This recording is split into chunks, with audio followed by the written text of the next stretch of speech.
Stream Elements. Bill 1949T is now live. Streaming DCS World, My Flight Simming, DCS.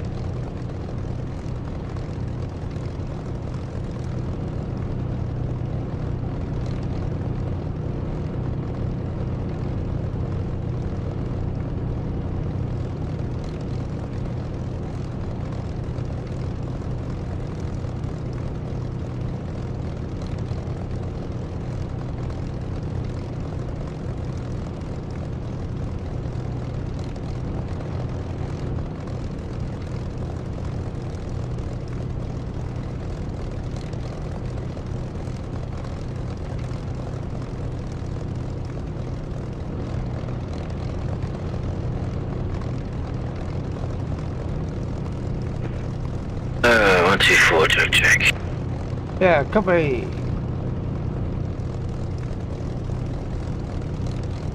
Receiving.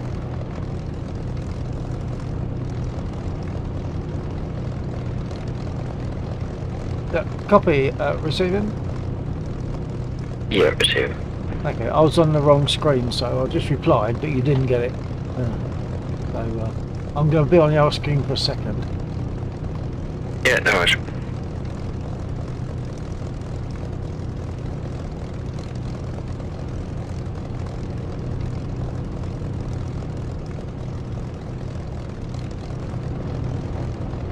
Be on the other screen for a second.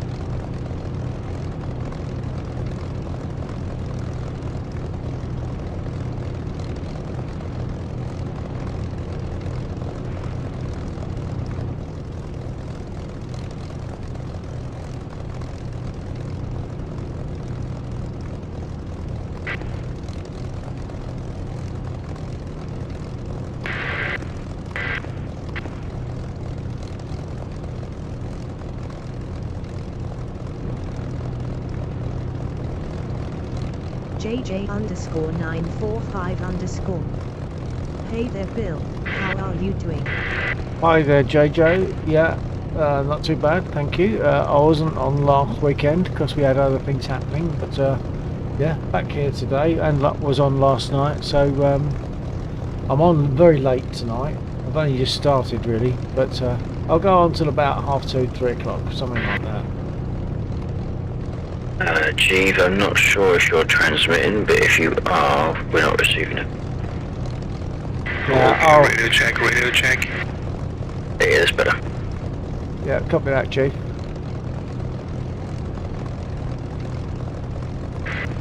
Yeah, it's lighting up in red instead of green.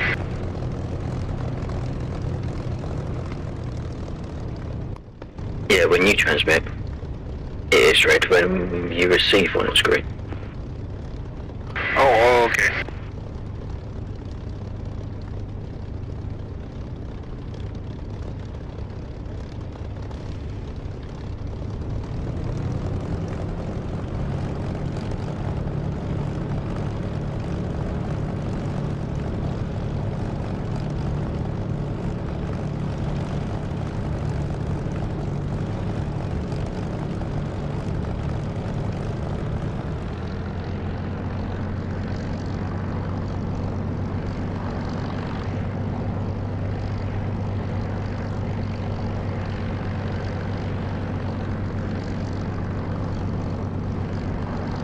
Welcome to anyone that's just joined the stream. I'm late starting tonight. JJ_945_. I honestly don't know if this will get through, but my internet is basically gone, so I have to go. See you next time, hopefully. Oh, okay. Well, I'm receiving your messages there, JJ.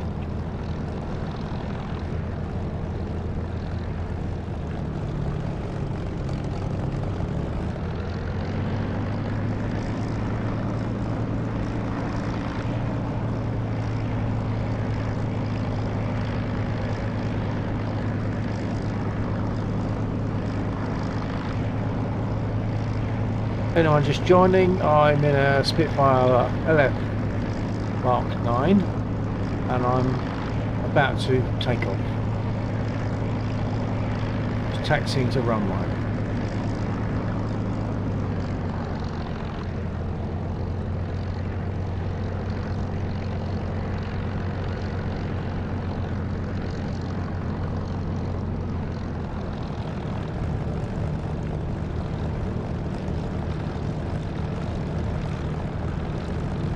I'm about to take off from the west. Good.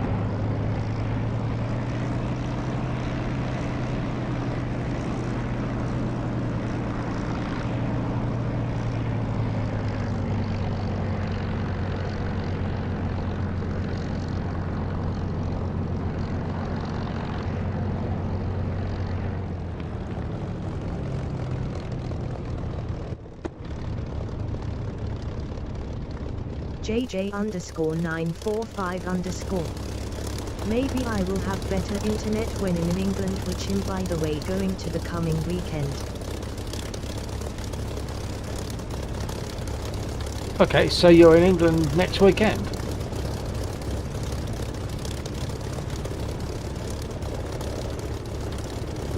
How long's that for, JJ?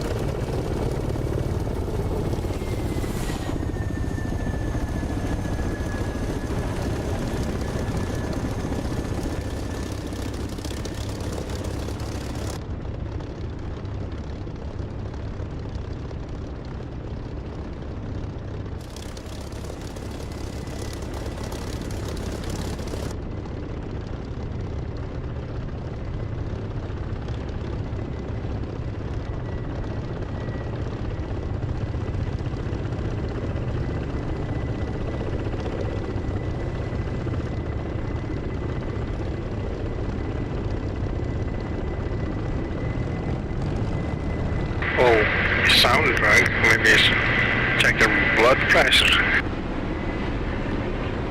So JJ_945. I said you sound drunk. Not going to Bournemouth or something like that for 2 weeks.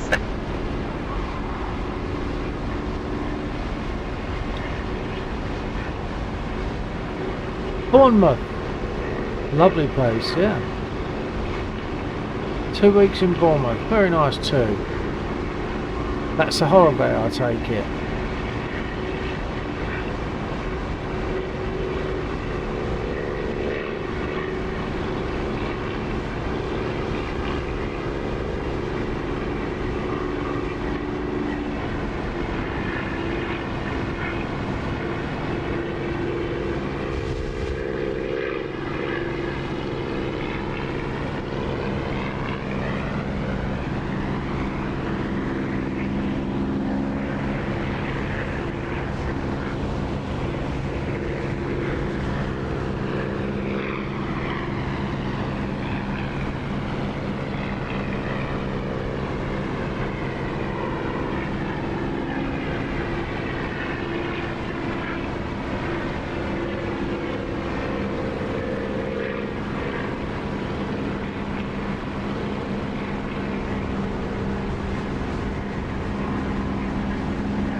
JJ_945_. Anyways, it's getting worse. See when I'm in England.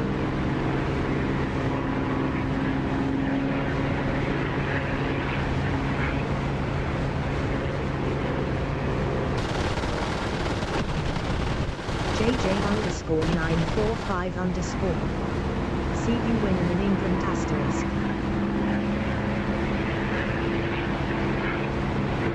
Okay, JJ, take care. Catch you when you're in I'm England. going to head out to the east.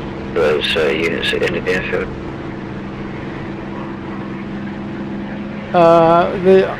Are you talking about the 7 BTRs in a circle?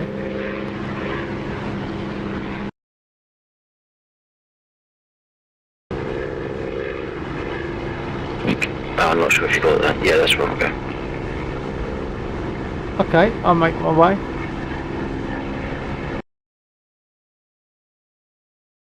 Oh, it looks as though they're destroyed. Unless there's any, like a couple left not marked.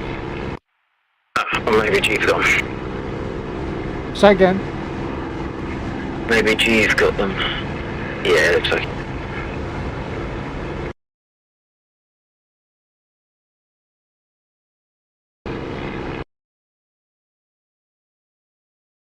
Yeah, I think they're all gone. Yeah, all of them. Alright, well. It's to the north-east of the airfield. Didn't catch all of that. There's BTRs to the northeast of the airfield. Okay, oh, actually I've just noticed we've got an incoming bomber with a fighter escort, so I'm just going to turn back and see if I can have a go at that.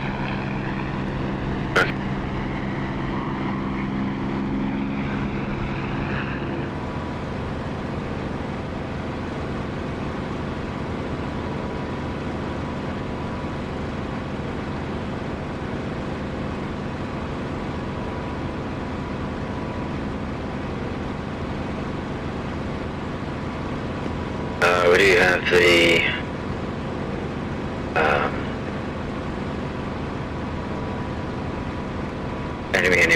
enemy Mi-24s.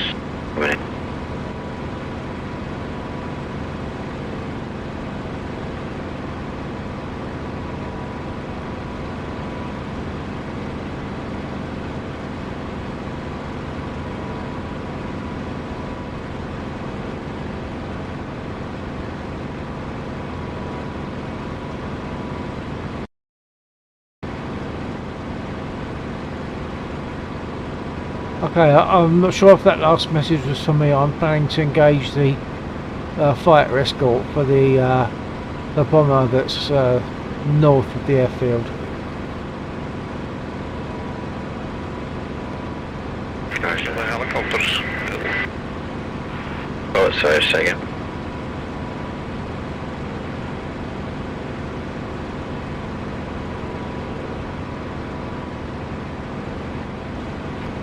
Got the BTRs on scope, but nothing else at the moment.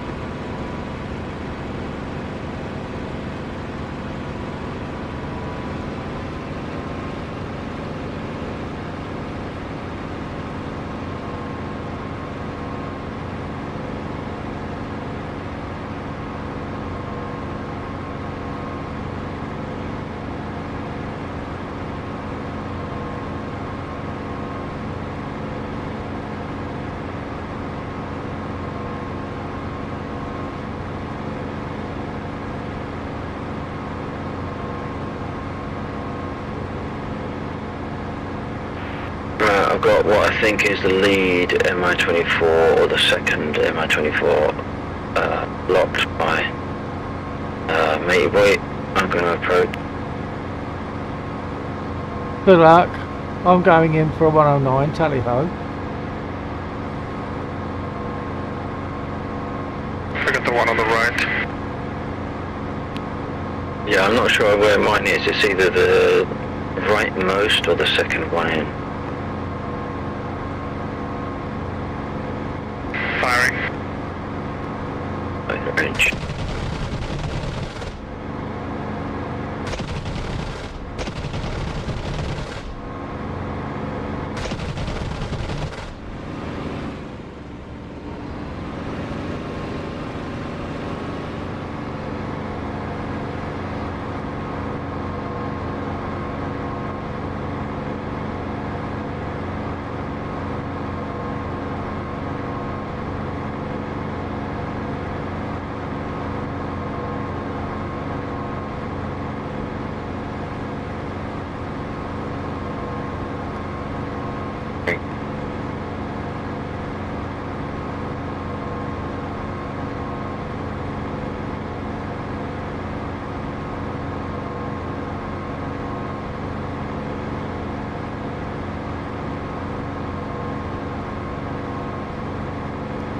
Splash.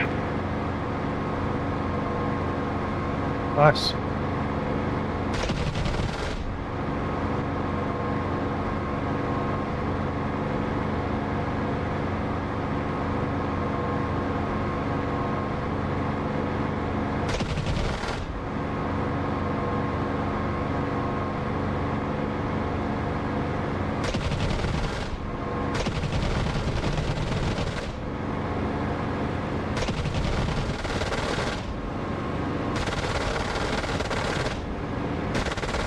And yeah.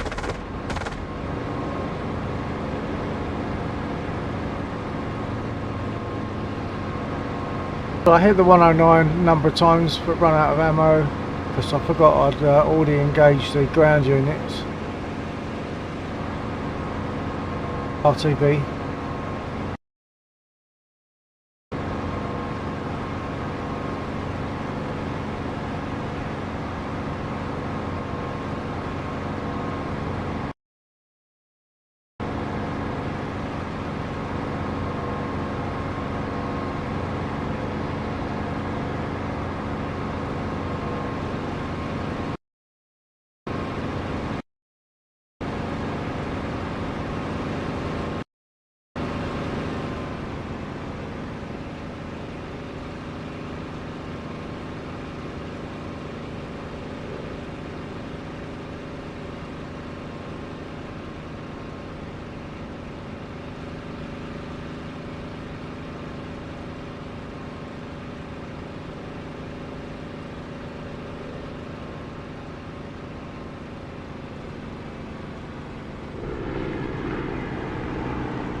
Coming in from the west.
Falling north edge of runway for rearm.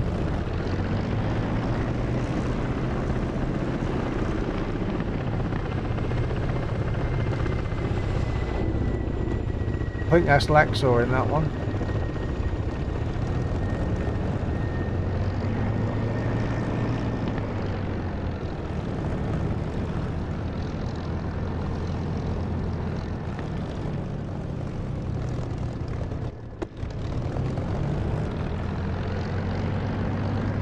Rearm takes a few seconds really, that's all.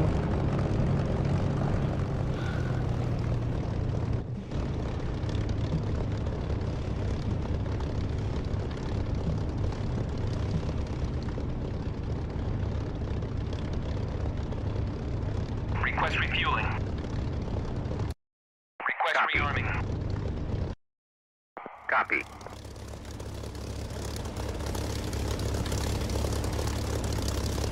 Flaps up.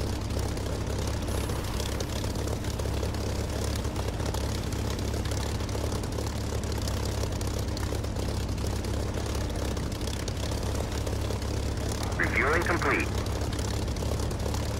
Okay, I'm refueled. Just wait for it to tell me that I'm rearmed.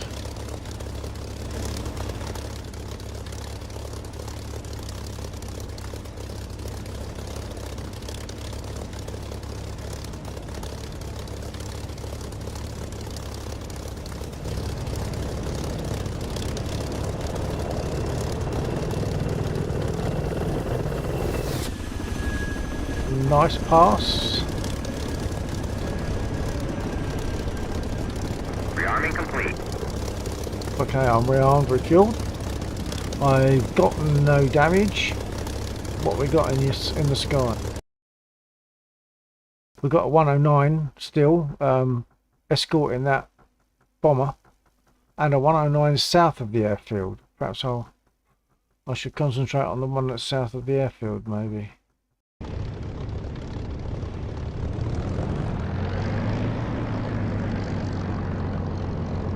Need to adjust my trim before I take off.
There they are.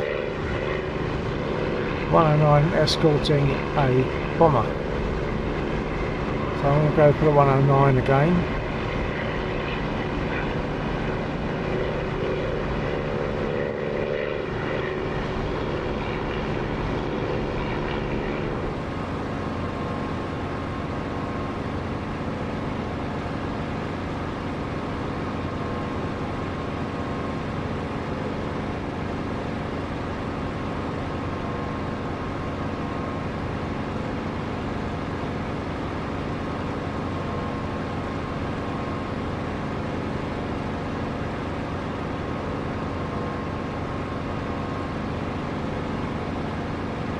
And this time I've got a full magazine.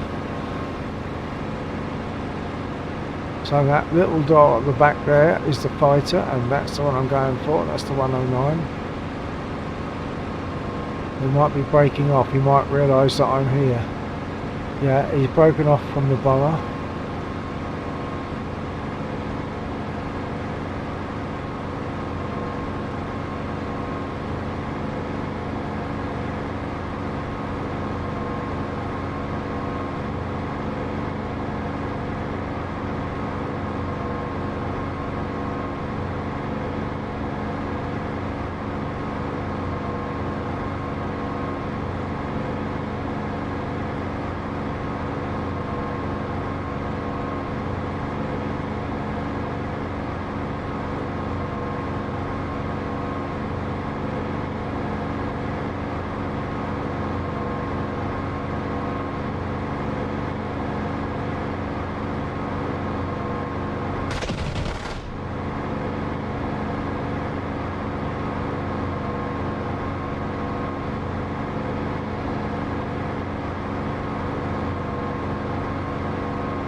think my frame rate has dropped somewhat.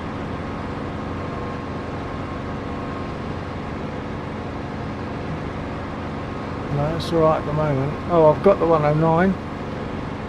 Splash 109.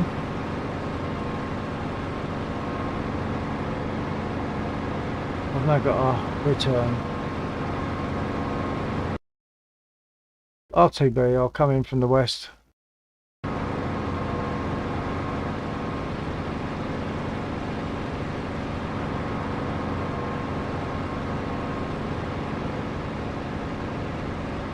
Yeah, the ground units have hit my engine.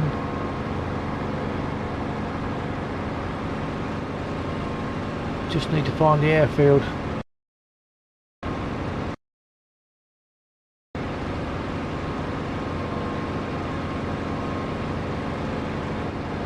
I might lose my engine, of course, before I get back.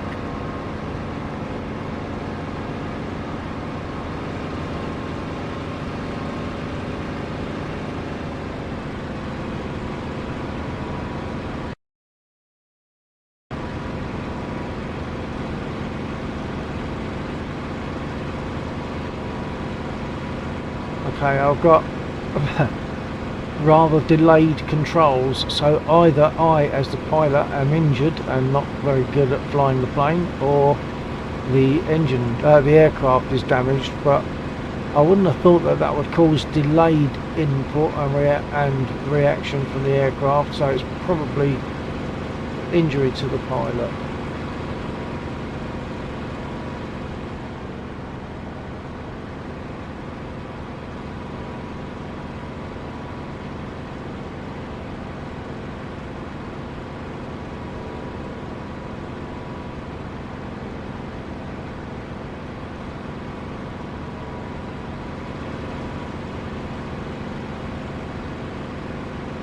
Yeah, I'll definitely, it's very sluggish.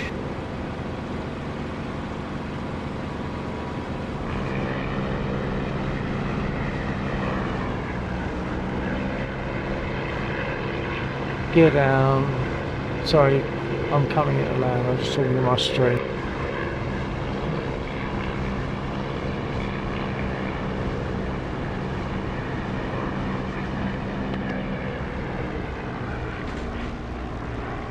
And flaps.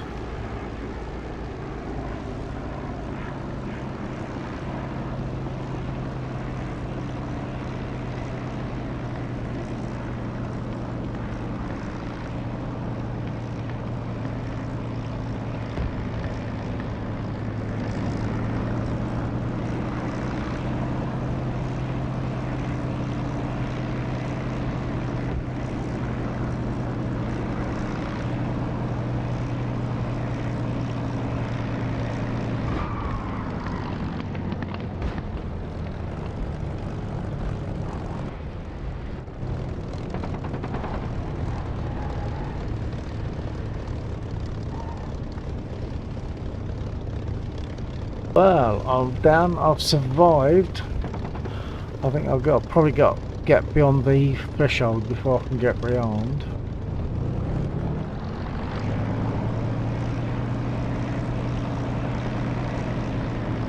And I've got one kill.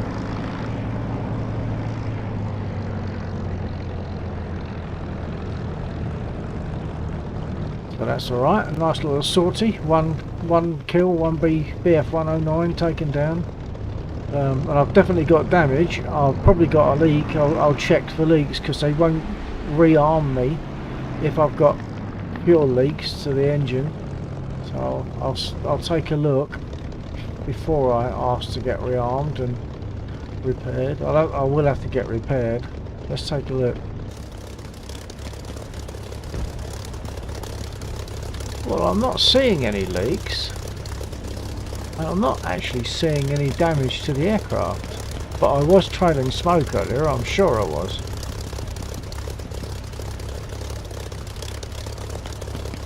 I've got bullet holes to the fuselage.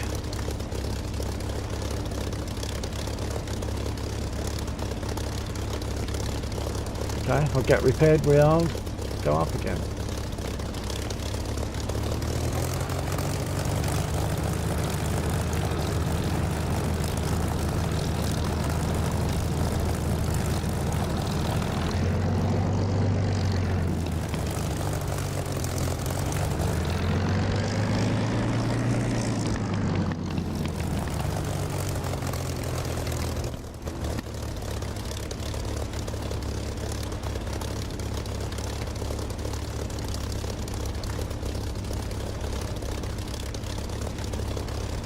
Something to shoot down the hinds. Yeah.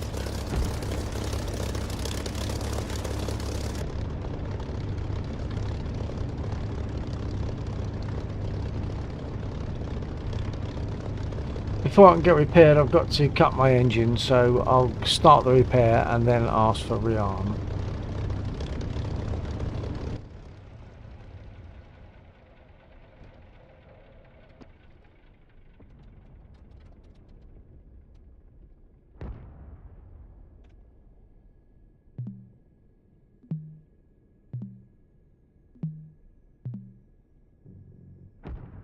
Request repair.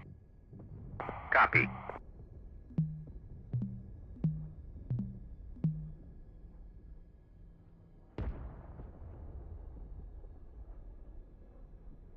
Request refueling.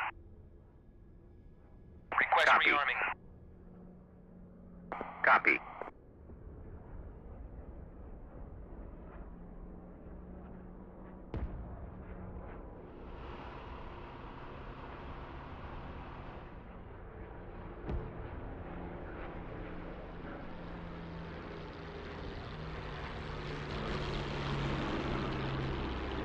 Refueling complete.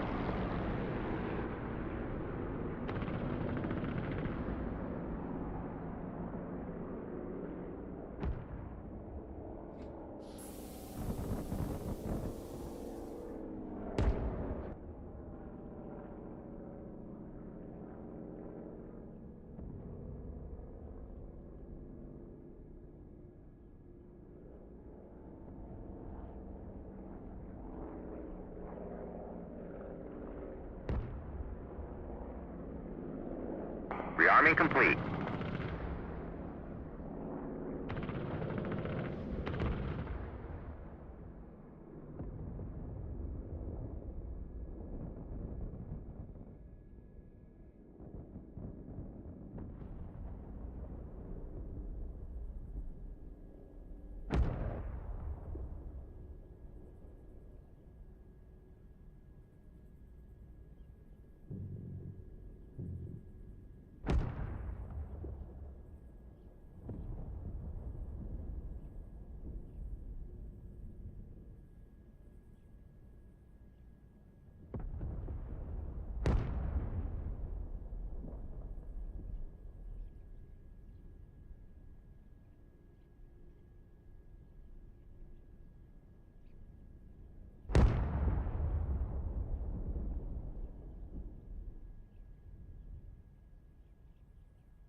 Okay, it looks like I've been rearmed and repaired. Let's just take a quick check.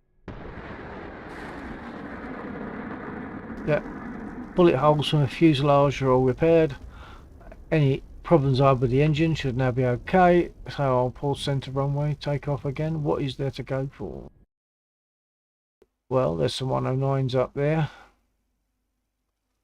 I think I might go for those. G is going for the Mi-24s, the helicopters. So I think perhaps I'll see if I can take one of these. I've already taken one 109 a bit earlier, so let's see if I can get another one. Restart engine. 3 pumps, I think, for the primer.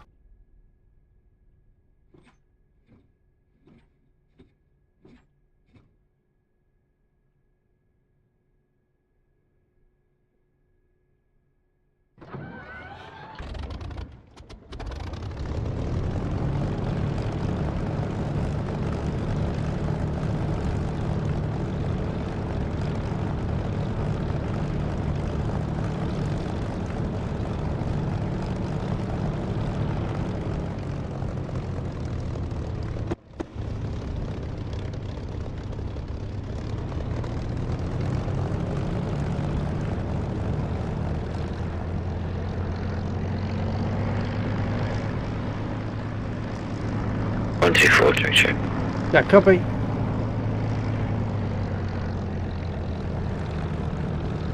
Receiving. Yeah, receiving.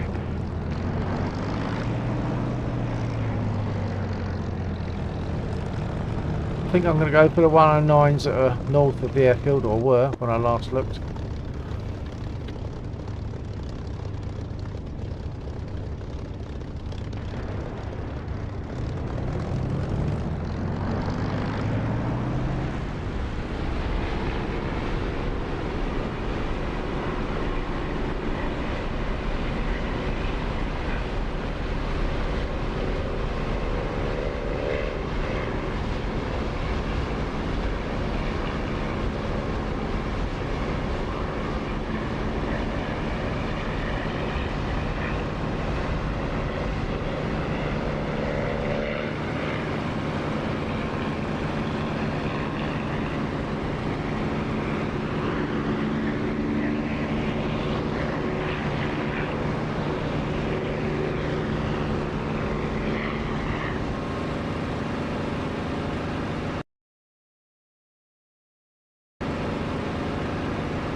We've got 2 fighters, so there's every danger they're going to gang up on me.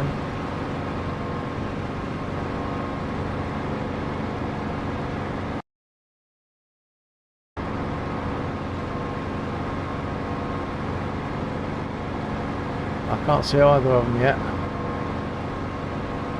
Oh, there's one.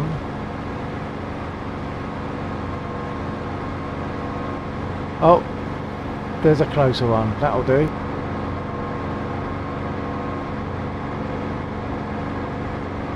Oh, look at that.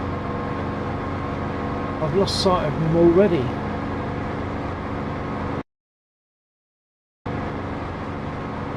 There he is.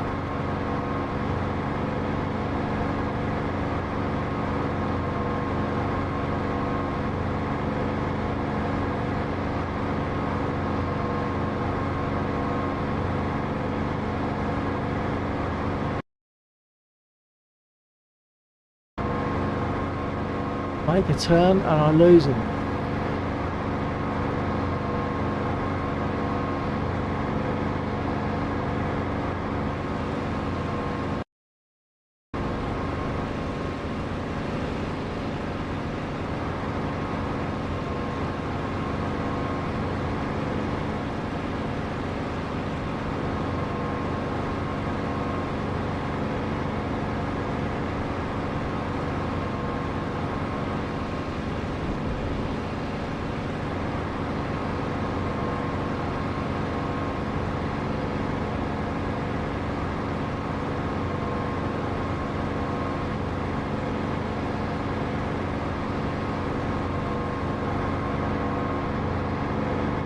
Okay, now we're in with a chance. Provided the other one isn't on my 6.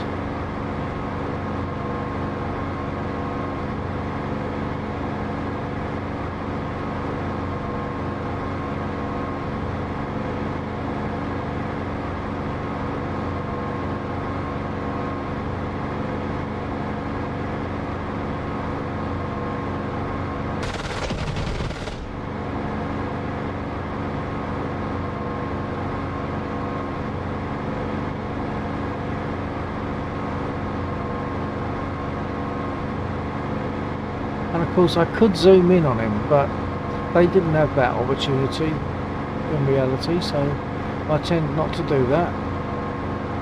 I've got to lead my shot or lead my target, so I probably can't see him when I fire at him. They'll be under my nose.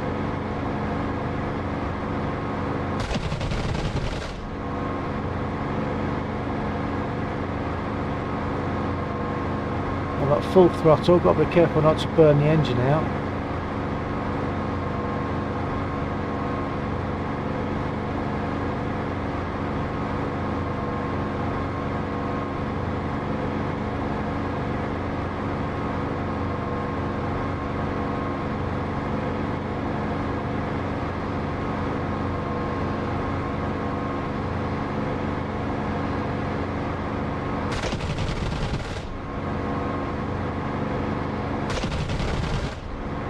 I'm getting hit.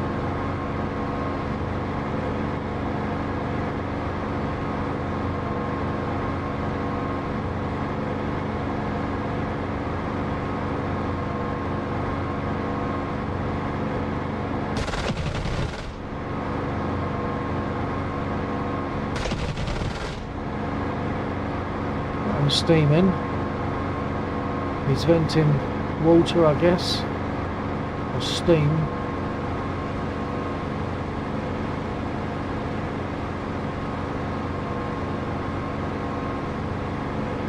But he can survive that. I've got to do more damage. Oh, he might go down. No, he's not.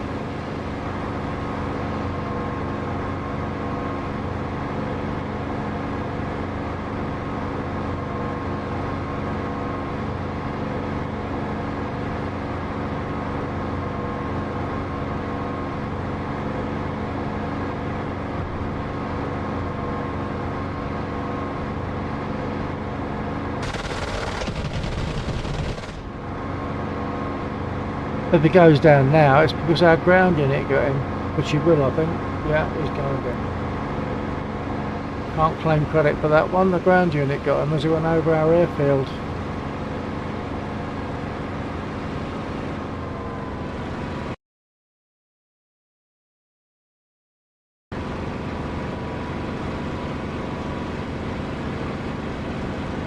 That's Jeeve coming up behind me. Jeeve in a P51.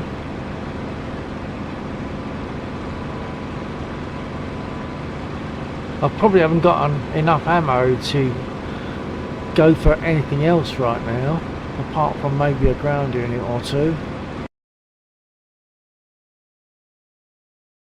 109 over to my southeast. That must be the one that... No, the other one went down, didn't it?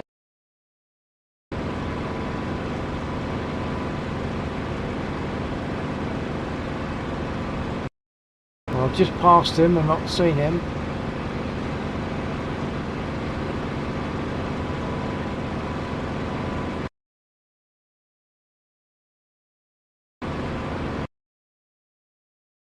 Oh, he's at 7,000 feet. I'm not going to see him at this altitude. You've got to climb.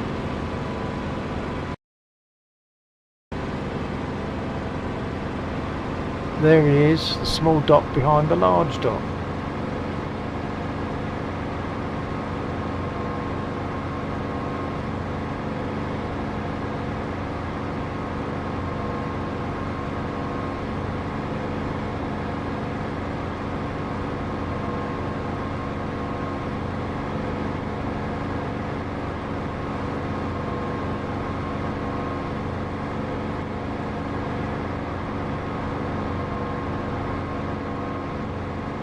Stalling.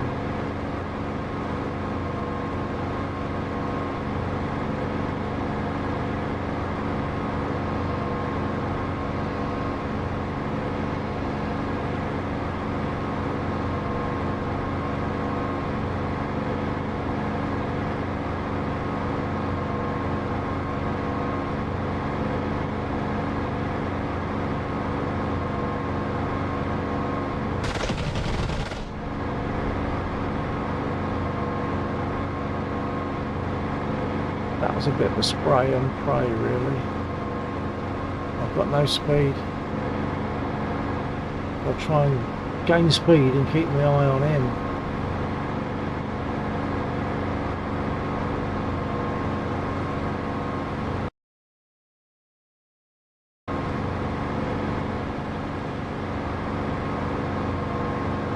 There's one behind me, I can see him in the mirror.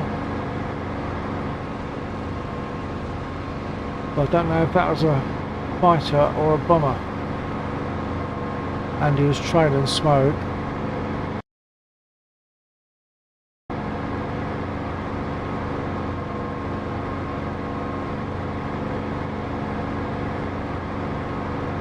Okay, there's someone up there. I think that's probably a bomber, and I probably won't have enough ammo to deal with him. Yeah, that's a bomber.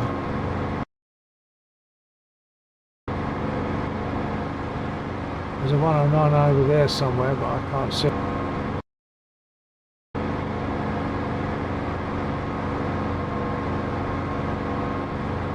And I've lost the bomber now.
Well, that's the bomber, but so I think I haven't got enough ammo for that somehow.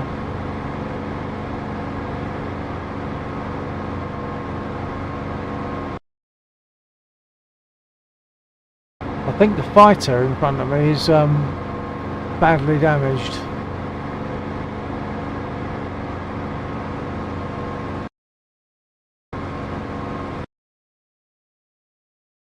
Oh yeah, I think he's crashed, he's disappeared off the map.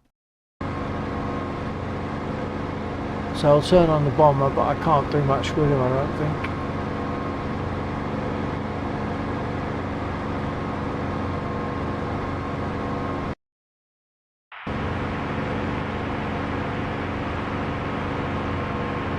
And there he is, up there against the white cloud.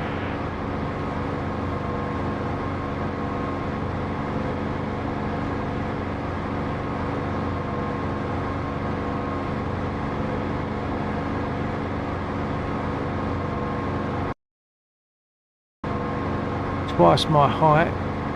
Cruz Castillo. Hi. Hello Cruz. I don't recognise the name. Is that your first time on watching my stream?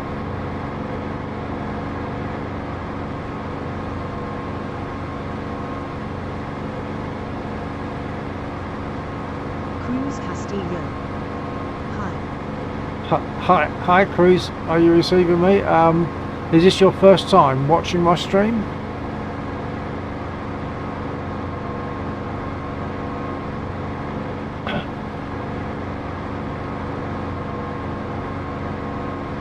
Cruz Castillo.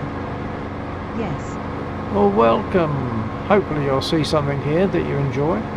I'm flying a Spitfire LF Mark 9 and I'm chasing a bomber. The bomber is actually an A-20, which isn't really it's not a German bomber, but it's all that Laxor designed the mission, and it's what he simply had to use to suit the circumstances. It's what he had to use as a bomber, an enemy bomber. Cruz So there he Castillo. is. Sorry, I said hi 3 times. That's no problem, Chris. No problem at all. It's nice that, you know, that you react, that you're making communication. That's good.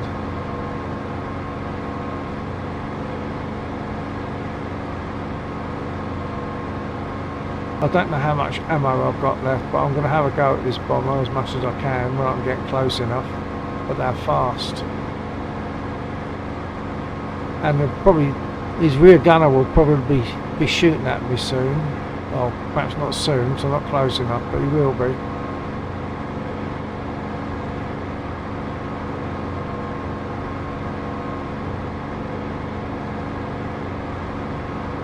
See if I can cut the corner. If he carries on turning, I'll try and turn inside and that'll cut the corner a little bit.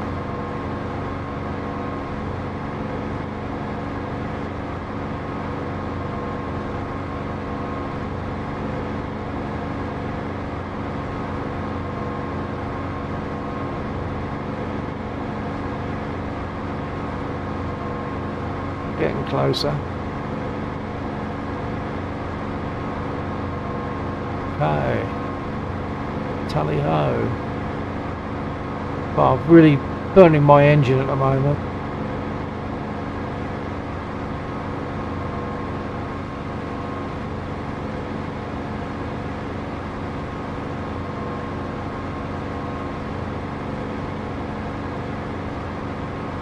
I imagine he'll be shooting at me soon.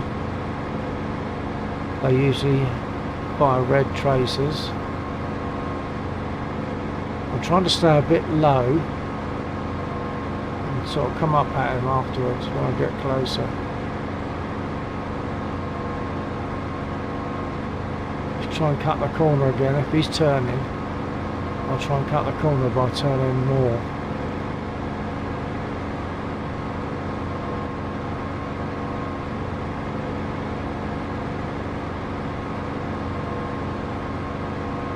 Bit closer before I can fire, otherwise it's just a waste.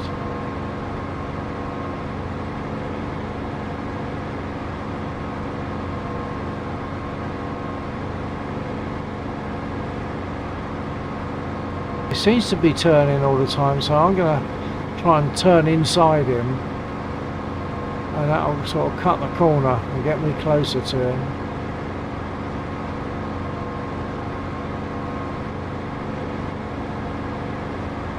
Seems to be working.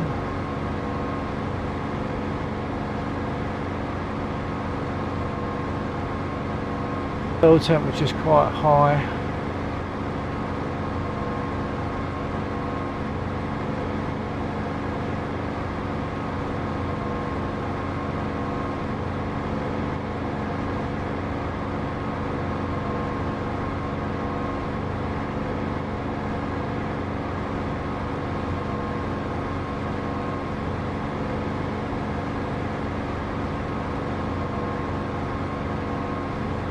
Getting close to range.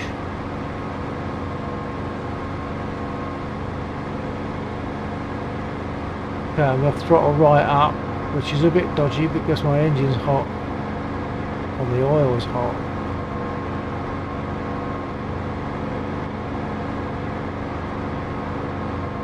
And I need to be closer before I fire, because otherwise my bullets are just not going to do any damage. I'm just struggling to keep up with him.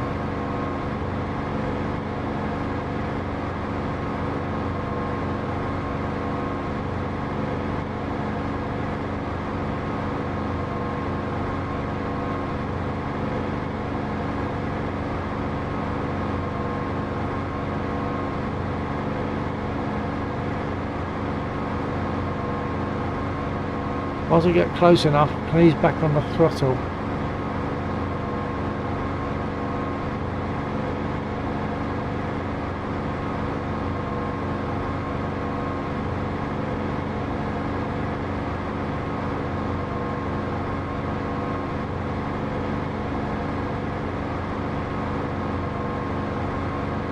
I'm at full throttle at the moment. Crop pitch is fully fine.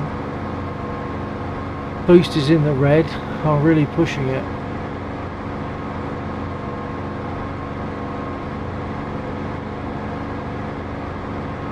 Just not catching up very well. If I give him a couple of warning shots, it might cause him to deviate his course.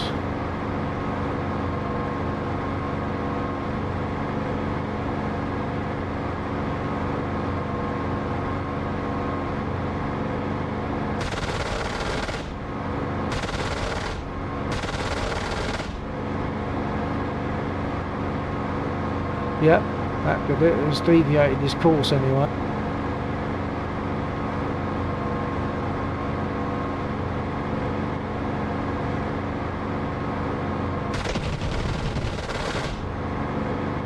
Oh, I've not got a lot of ammo.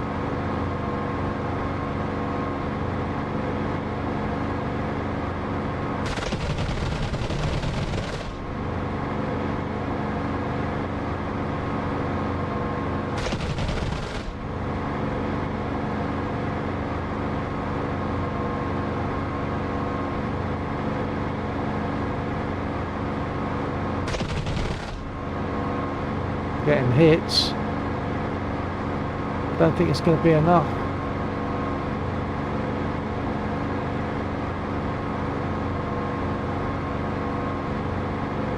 This gun is shooting at me. I'm out of 20 mils. I'm out of ammo completely. Look at that, all that chase. The only thing I could do now is ram him, but I don't particularly plan to do that. I'll throttle back, make a turn, land.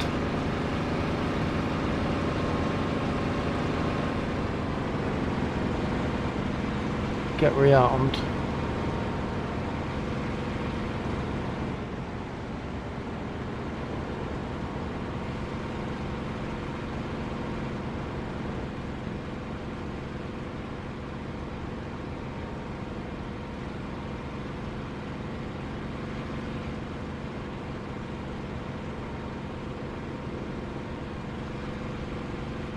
Whereabouts on the planet are you, Cruz? What country are you in?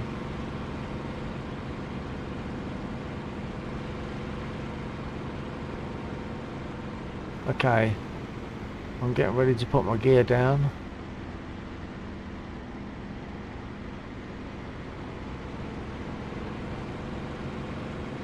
As I'm dropping, of course, my speed picks up, so I haven't put my gear down yet.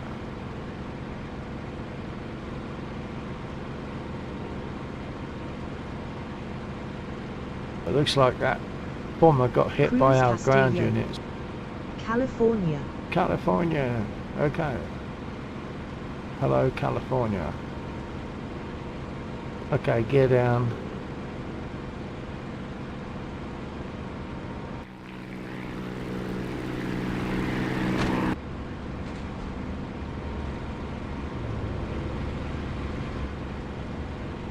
And flaps down. Canopy open. Prop fully fine.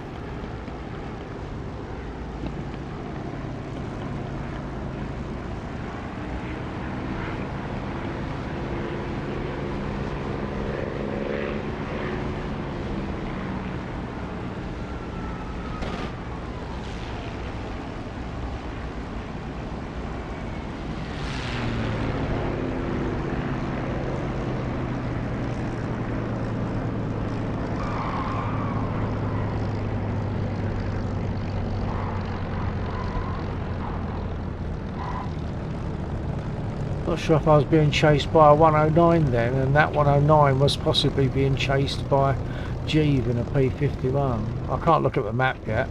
I'm using both hands and I need to see what I'm doing.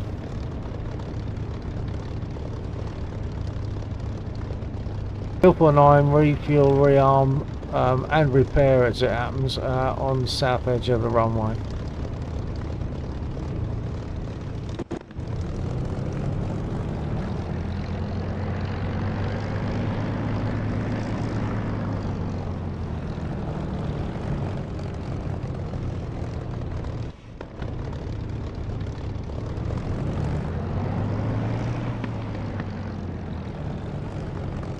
Okay, so now we've got more chance to talk as well, because I haven't got to worry about flying, so I'll just get the repair started, which takes about 3 minutes, and I'll get rearmed. To get repaired I've got to cut my engine. 124. Yeah, copy. I might have been speaking all over your stream then, sorry about that, that was meant for my stream. The other voice is Laxor. Laxor designed the mission that we're flying at the moment. Okay, let's get rearmed, etc.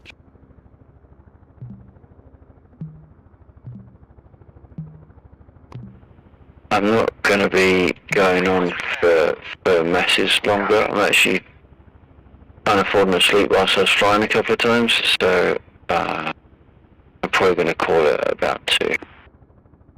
Yeah, copy that. That's fine. Okay.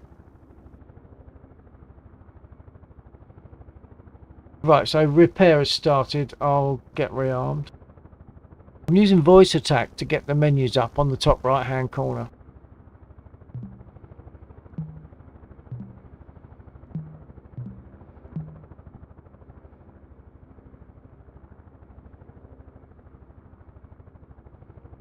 Request refueling. Request Copy. rearming. Copy.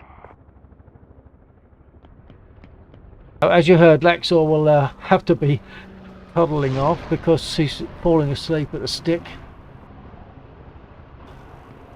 Bearing in mind, for those that don't know, we're in UK, so for us it's 10 minutes to 2 o'clock in the morning. It's 1:50 in the morning. Refueling complete.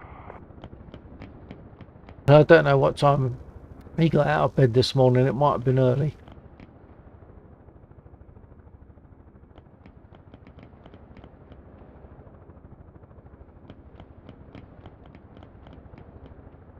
Uh, 90 seconds and they'll start repair. The repair takes about 5 seconds, I think, 5-10 seconds when they actually start the repair. They put me up on the ramps and all the damage magically disappears. Rearming complete. That's a 109.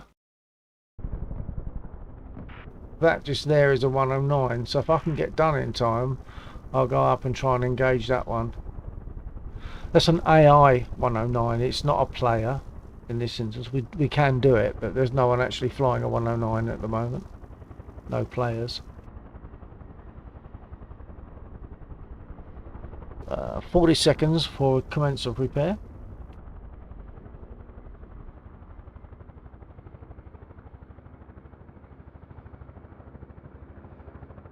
Top right hand corner tells you how long before we start repair, 30 seconds.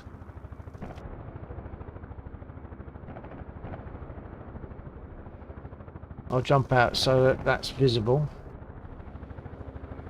And you see I'm peppered, the wings are quite badly peppered, fuselage is taking damage.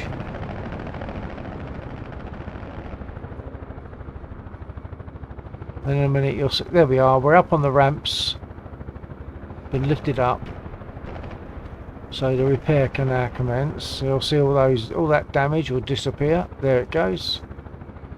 And then they'll take me back down onto the tarmac.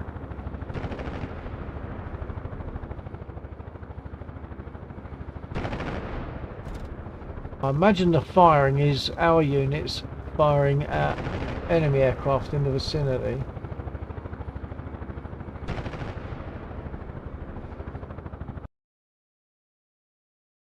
There's an A-20 there, so I'm not sure what all that shooting was about. I might go after him. I'll have ammo now to deal with it a bit better.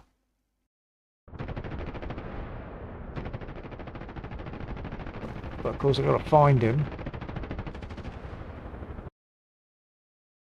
Cruz Castillo. Hey, I made a mini Lego Spitfire. Well, if you're going to make a mini Lego anything, a mini Lego Spitfire sounds brilliant. We're down off the ramp. We are repaired. So I'll get started. I'll give it 3 pumps on the primer because the engine's obviously going to be warm from all that flying.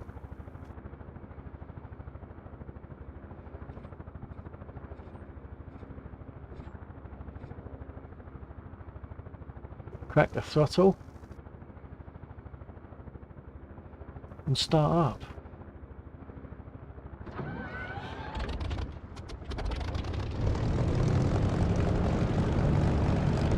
I'll adjust my trim to give a neutral nose down. That's what I like to use.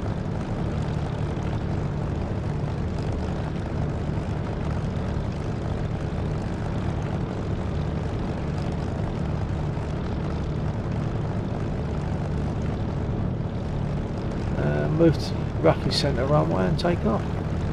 Brake off. Throttle up.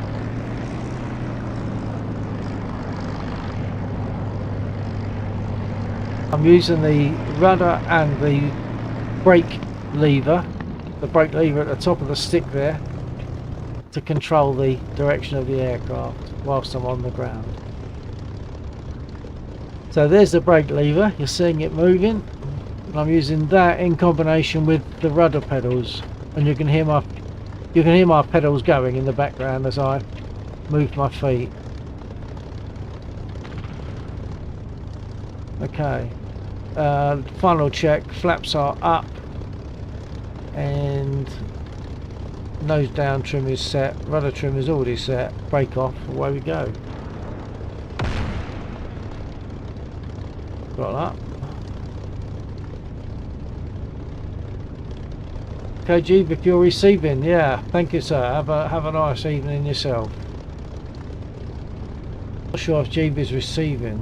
I'll just put a message.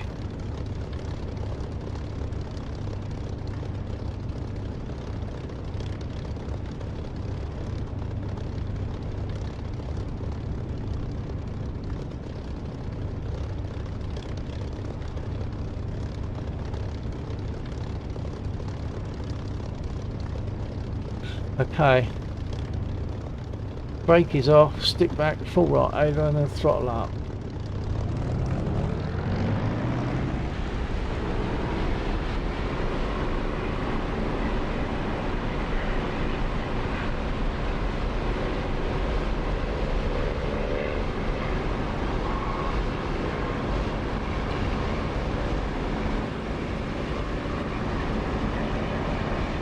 And that's Jeep, he just landed. He's finishing for the evening.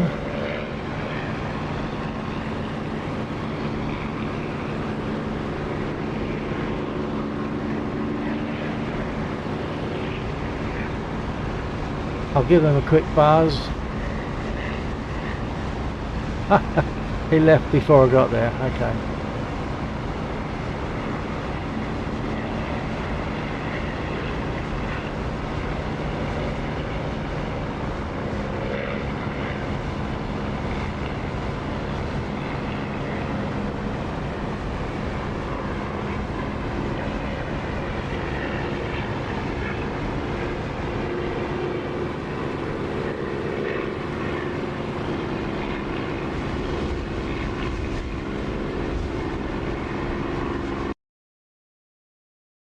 There's a 109 behind me somewhere. But seeing aircraft is a task on its own.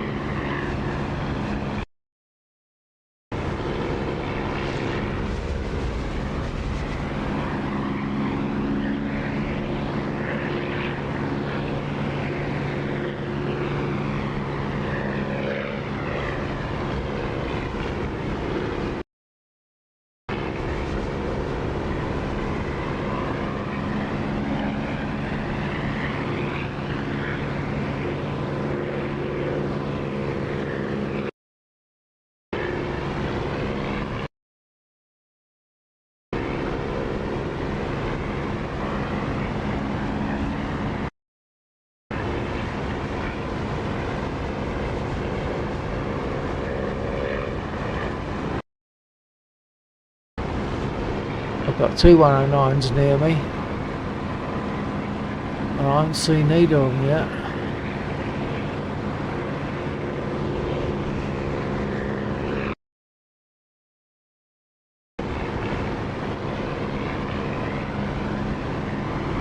Every danger that if I get on one, the other one will get on my 6.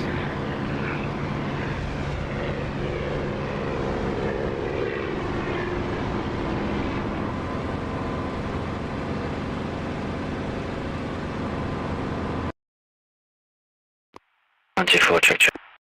Yeah, copy.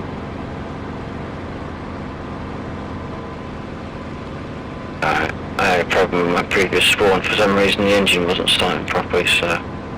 Oh, One attempt at a rescue of a Dave, and then I'm going to have to call it as I keep falling asleep whilst I'm... okay.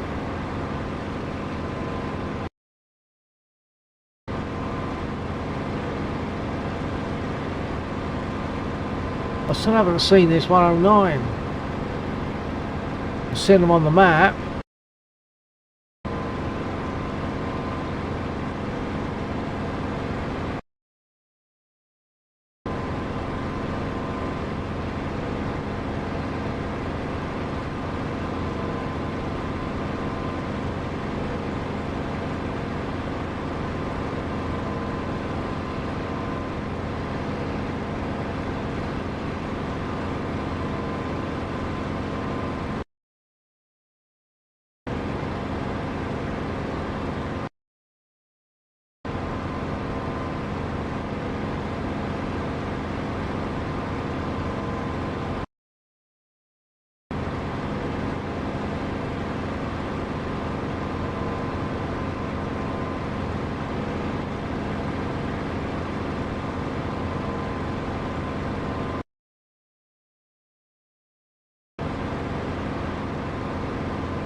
I just can't see him. He's there.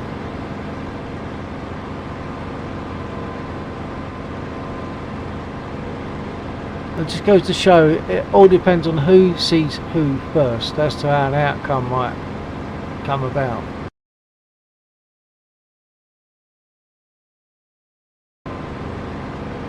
Yeah, there's two fighters near me, two 109s near me. So I can't go straight for too long, I've got to keep turning and find them.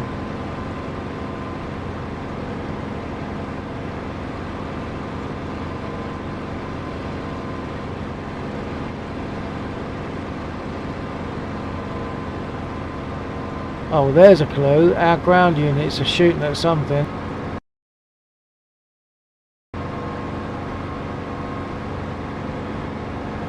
Looks like it's a 109.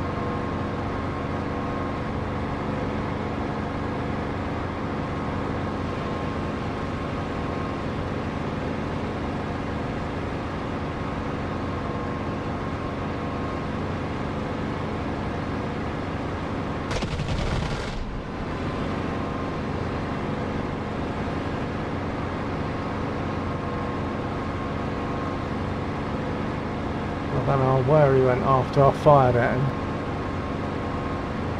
That could be him.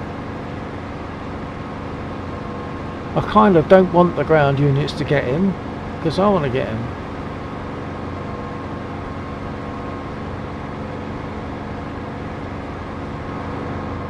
Full throttle now. Oh, he's been damaged. He'll go down.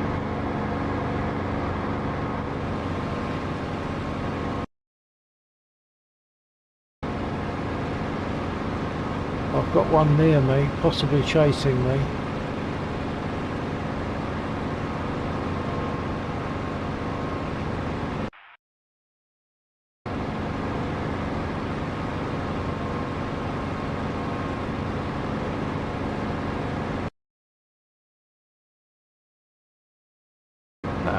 They're gone. A20. He's at 7,000 feet, I'm not.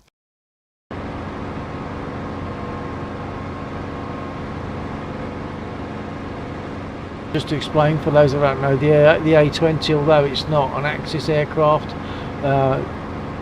that's what Laxor had to use in designing the mission as a bomber, an enemy bomber.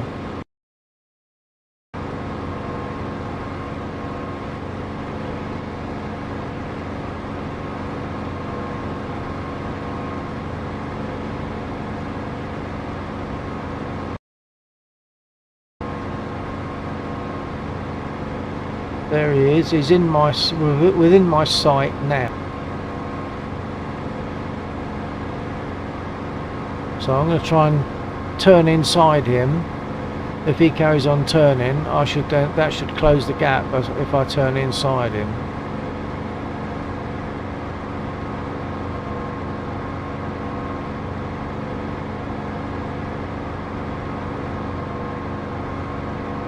Not sure how much ammo I've got left.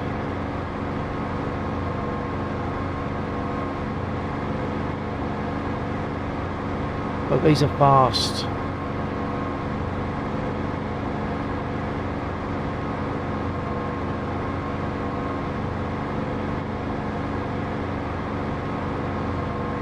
And there's every danger he'll lead me over enemy ground units, which would then damage me. That's what happened before. So I'm trying to turn inside him, just so I've got a shorter path, therefore I should get closer.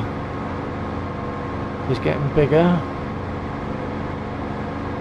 Probably be firing up me soon. Brought him right up for a minute. Tally ho.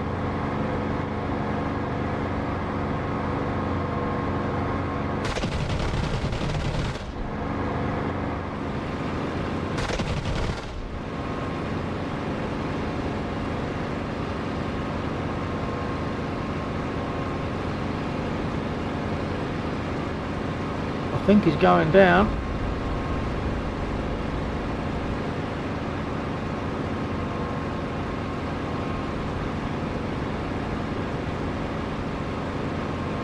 Yeah, he's lost control.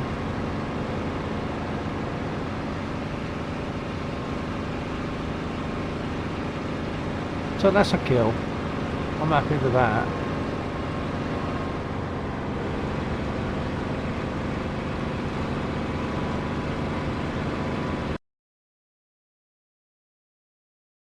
Oh, there's 3 fighters to the northwest of the airfield, but I don't think I dare take them on because they will, the 3 of them, they'll just gang up on me, and I've got reduced ammo as well now.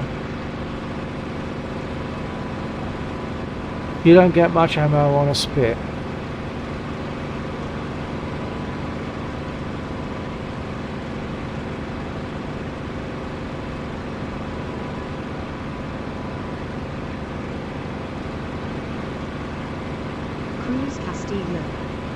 Nice hit. Thank you, Cruz. Yeah, that was okay, that one, wasn't it? And he went down, even though they only took out one engine. Very often you take out both engines and they carry on flying for a long time. But on that occasion, took out the one engine and it lost control.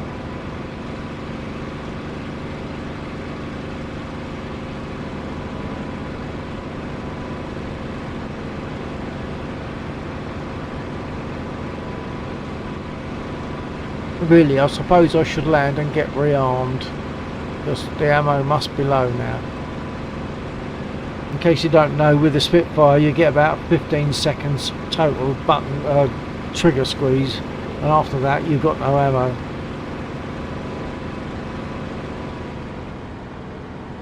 Okay, I'll open the canopy and you listen to the sound. It's a lovely sound when I open the canopy. You get like the sound of the prop wash. Hold on.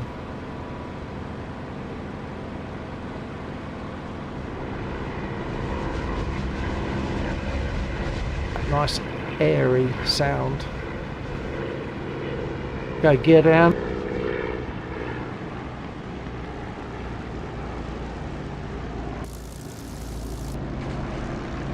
And flaps down.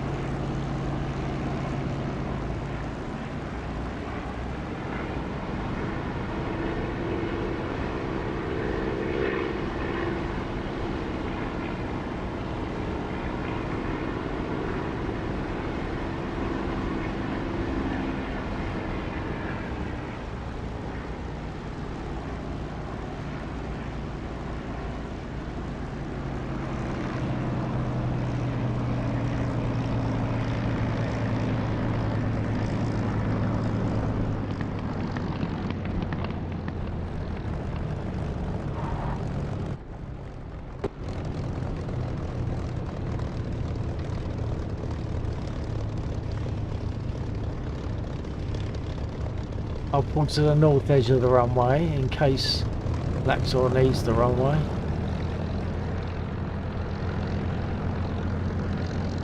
I haven't got any damage, I'm sure I haven't, so all I've got to do is rearm, which takes very little time.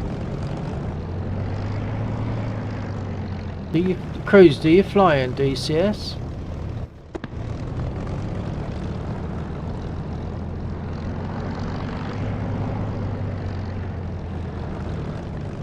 Okay, that's good enough. I'll get rearmed.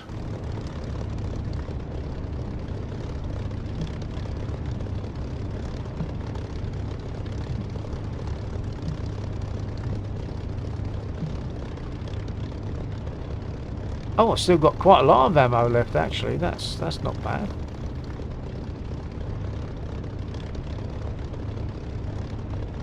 Request refueling. Request rearming. 2-4 check. Yeah, copy. I'm gonna have to call it there. Okay, that's fine. All right. You up next weekend? Yeah, I'm playing with the idea of DCS again tomorrow because of tonight being a bit of a washout. Refueling complete. Successes were very low. So I might do a DCS tomorrow night. If I do, I'll give you a shout. Yeah, drop us a message and let me know if you do, and I can't see any reason why I wouldn't join you. Yeah, that sounds good. I'll either catch you tomorrow night or next Friday. Okay, take care, sleep well, TTFN. Cruz Castillo. Yeah, and happy birthday. Sorry, say it again. Rearming complete. And happy birthday. Yeah, thank you.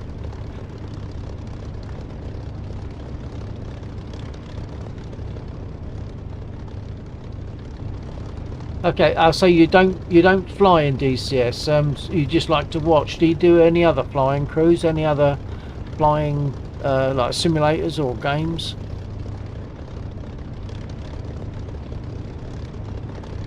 I think I've been rearmed. I'm sure he said I've been rearmed, so I could take off any time and get some more combat in.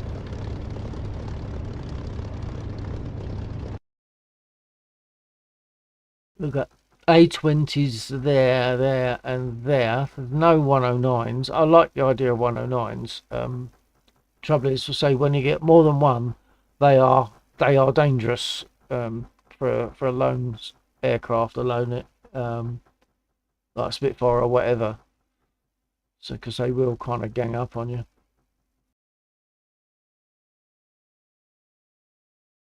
So I could go for an A20 maybe again. I'm just looking at the time. If required, I would take a different aircraft. When I say different aircraft, I'm saying maybe a Mosquito or an A10. So I'll stand by while you think on that. Let me know if you want me to change aircraft or stay. So stay in the Spit or change. What do you think?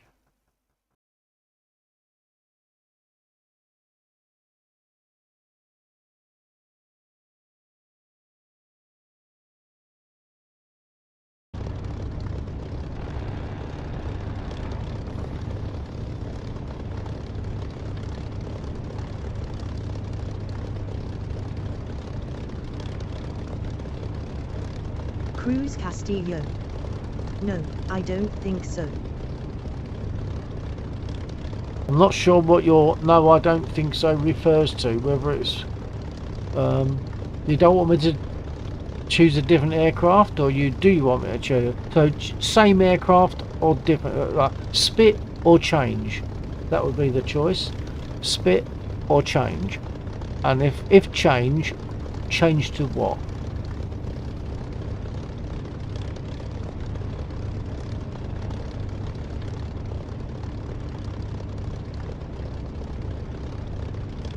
I'm very happy. I'm always very happy to fly a Spitfire.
Okay, I'm just hanging on because I know there's a delay, so I'm just hanging on to see if there's any preference as to what I fly.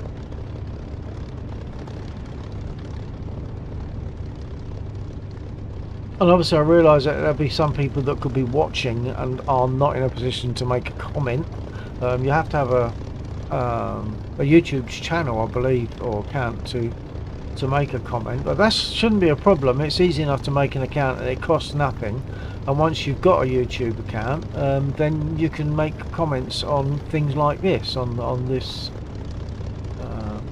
live stream, and then they will come up in the little screen you see on the left hand side, the little chat window. I think you should stay with the Spitfire. Well, that's a really good choice. I'm very happy with that. I always love to fly the Spit. I always love it, so I'm quite happy to do that. I'll move to centre runway. I've been rearmed. I didn't need to get repaired, so I'll move centre runway and take off.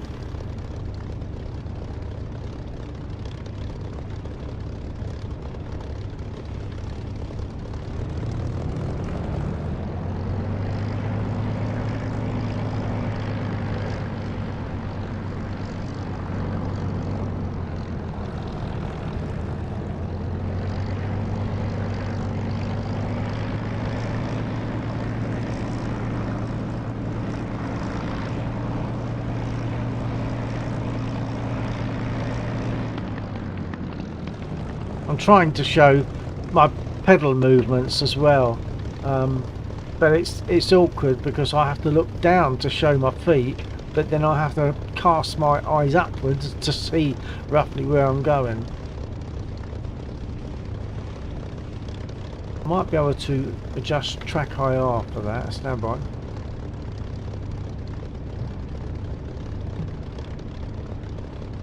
That's a little bit easier. I can look down and still see roughly ahead of me now, so just by recentering track IR. Okay, here we go. Set my trim first.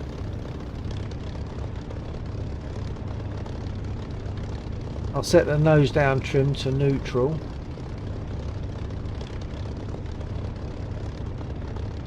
And there we go, brake off. Right up. Cruz Castillo. Sorry how long it took. I was putting away my hobby. Oh, okay. What's your hobby?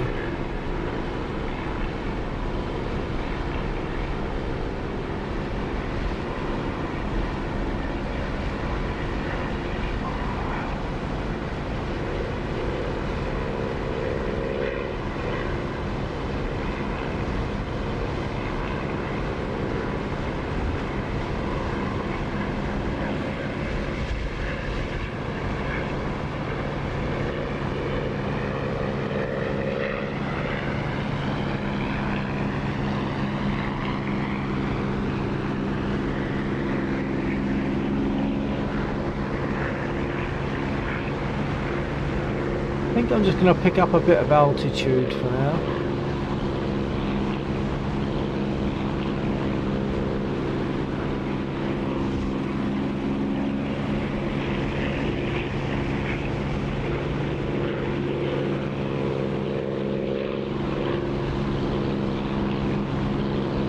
And just a little bit of information, the ailerons that you see there,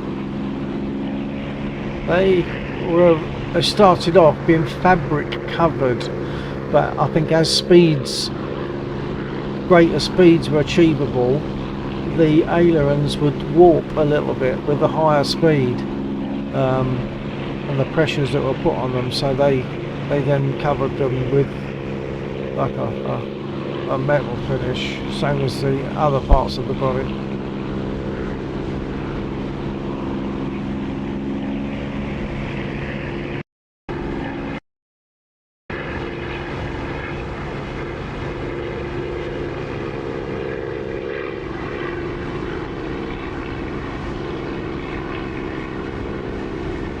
Well, at least my artificial horizon has taken some damage, which look, it should be straight across and it's not. I think I've taken damage somehow to that.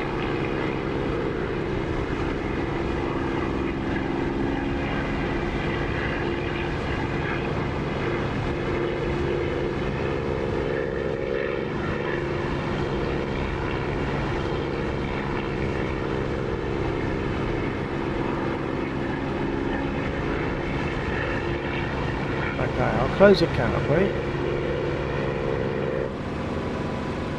Invert and make a 180 degree turn by pulling the stick back. Stick back.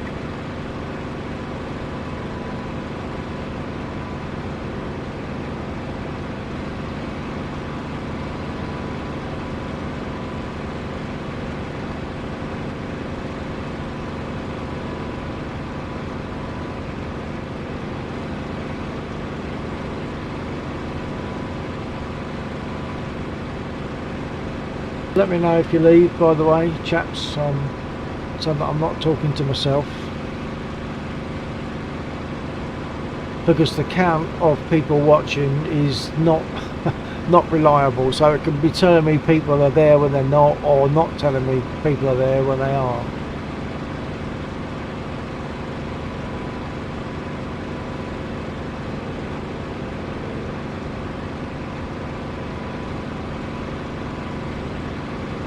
Do that manoeuvre again, so I'll get above the runway and climb a bit and then do a turn. Okay. Thanks, Chris.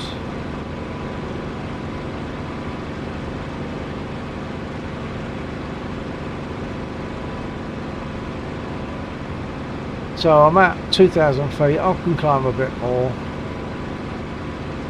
I'll invert, stick back, so that I've done like a 180 degree turn.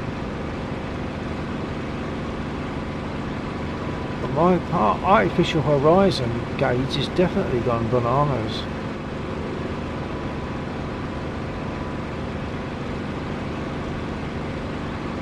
Okay, level off. Invert and stick back.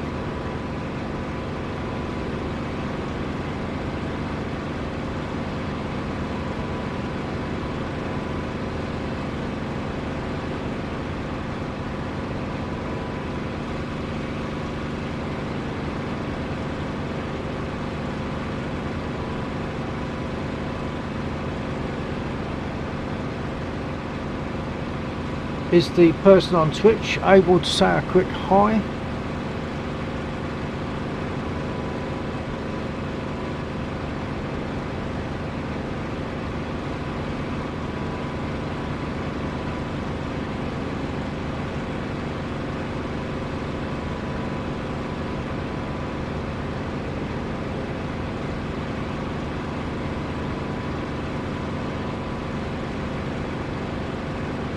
Perhaps I'll go and have a go at the convoy. That's dangerous because they will easily shoot me down if I give them the chance. Oh, hang on, there aren't any. I'm seeing the evidence of where the convoy was, which is right in my sight now. But it's the remnants. When we destroy a ground unit, it leaves behind a container, and those containers can be picked up by helicopters from our airfield and taken back to the airfield for processing as fuel or ammo or bombs. So what I was seeing ahead of me wasn't BTRs, wasn't any tanks or anything. It was just the containers that had been left behind.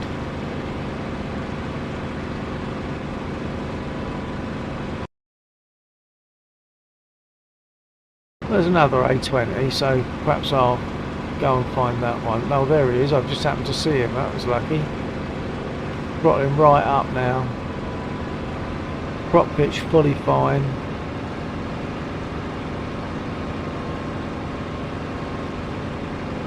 I don't know if he's visible. It depends on how you're viewing, whether it's on a phone, a tablet or a computer screen. but it's basically sort of a pixel or two in size. Just coming in front of the cloud now, just about visible probably to most people.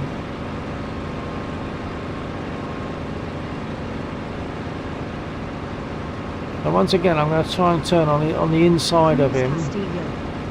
I will be right back. Copy, Cruise. Okay, thank you.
Cruz Castillo.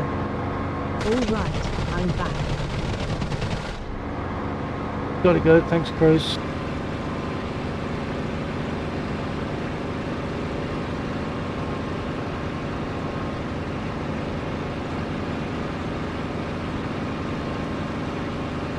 Oh, he looks out of control. Yeah. Oh, and I black screened. What's happened to me? I don't know what's happened there. Oh, I blacked out. Wow, okay. I obviously made too tight a turn and blacked out. And I was lucky not to crash.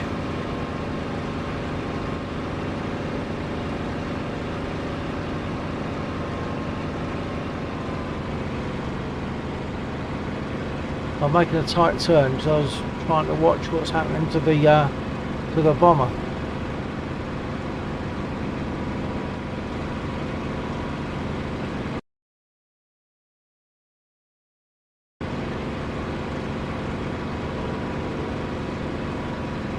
Okay, there's a line of trucks just roughly ahead of me.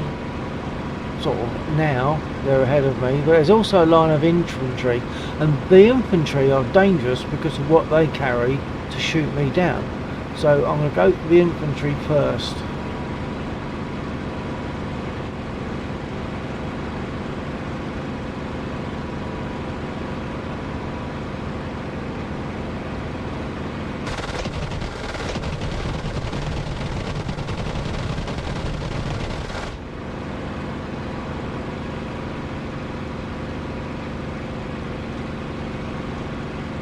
Now I've hit them, they've got less chance of firing back at me. I'll go for the trucks with whatever ammo I've got left.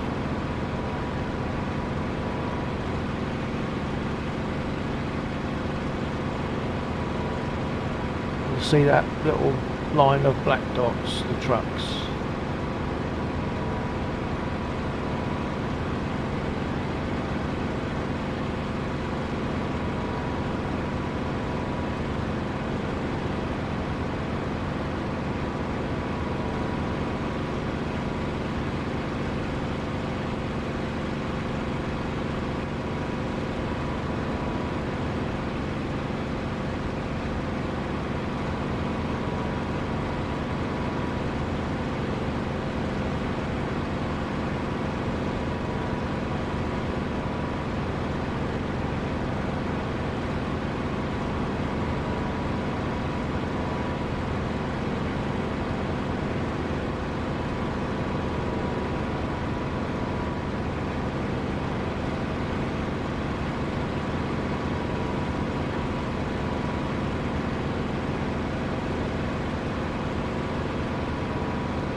little line. I might be able to go for 3 in a line.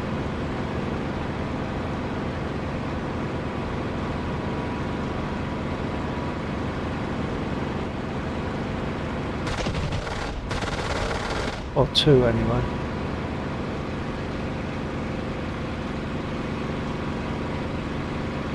There's some along the, just off the road.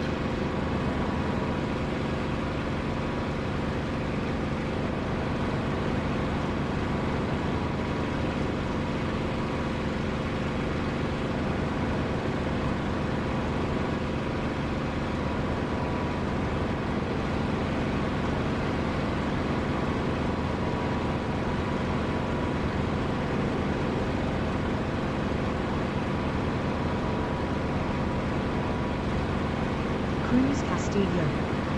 You're getting them good. Yeah, succeeding reasonably well.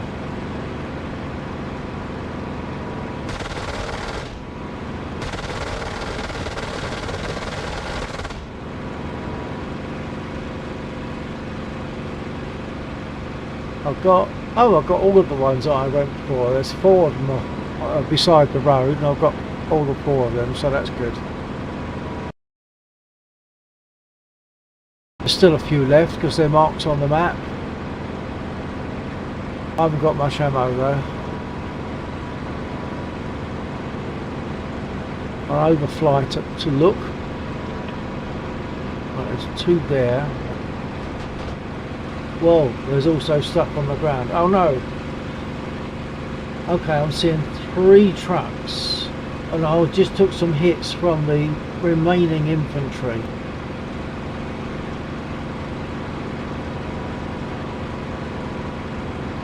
I'll probably have to do one more pass, and I'll probably have to go and get rearmed and possibly repaired.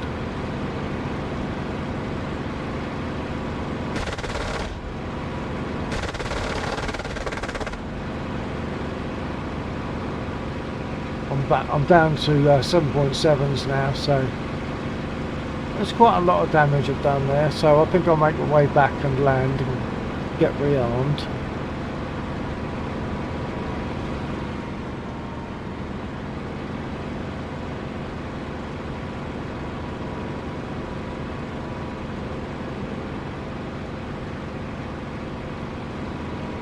And as you can see, the wings are peppered.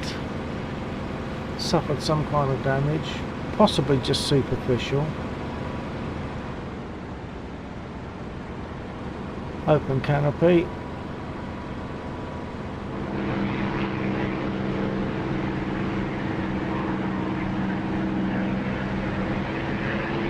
Gear down.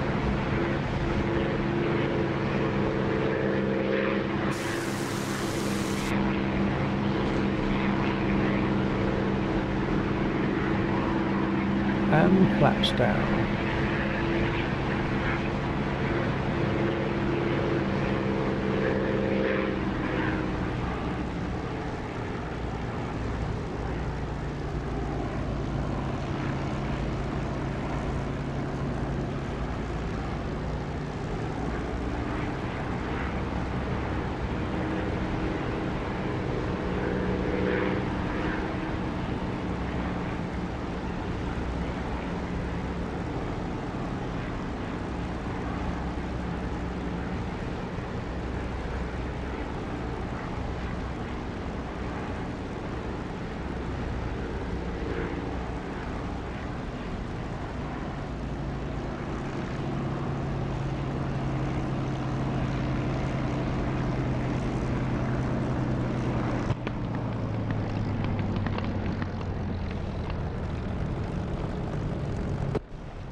I think I'm the only one in the server, but nevertheless I'll move to one side of runway to get rearmed and possibly repaired. I'm also looking at a clock. It's 0236 for me.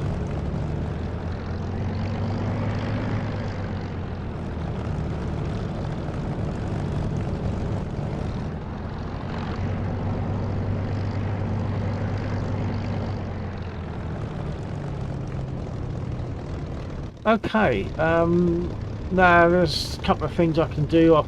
I can get repaired, rearmed, or I can fold. But I'm seeing I'm being joined as well. So, and I can also talk through the controls of the Spitfire a little bit, if you like, and explain what I'm doing when it comes to taxiing, using the rudder pedals and the brake lever for taxiing, and take off, and the things I have to do for that. I can explain some of those things if you'd like me to.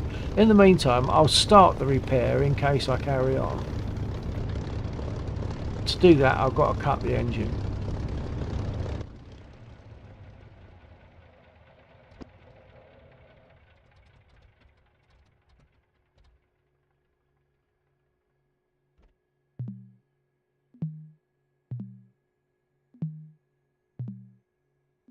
Request repair. Copy.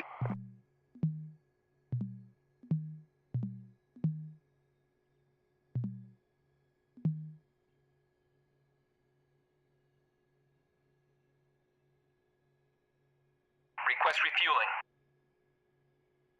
Request Copy. rearming. So what's the feeling?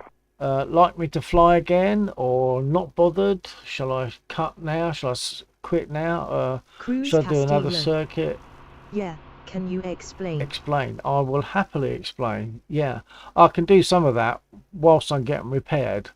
Now with the Spitfire, let's look at something else for a moment. The P51 and the P47, they have toe brakes. So when you tilt your foot forward, first of all, let's show the rudder pedals how they move. They slide backwards and forwards like that.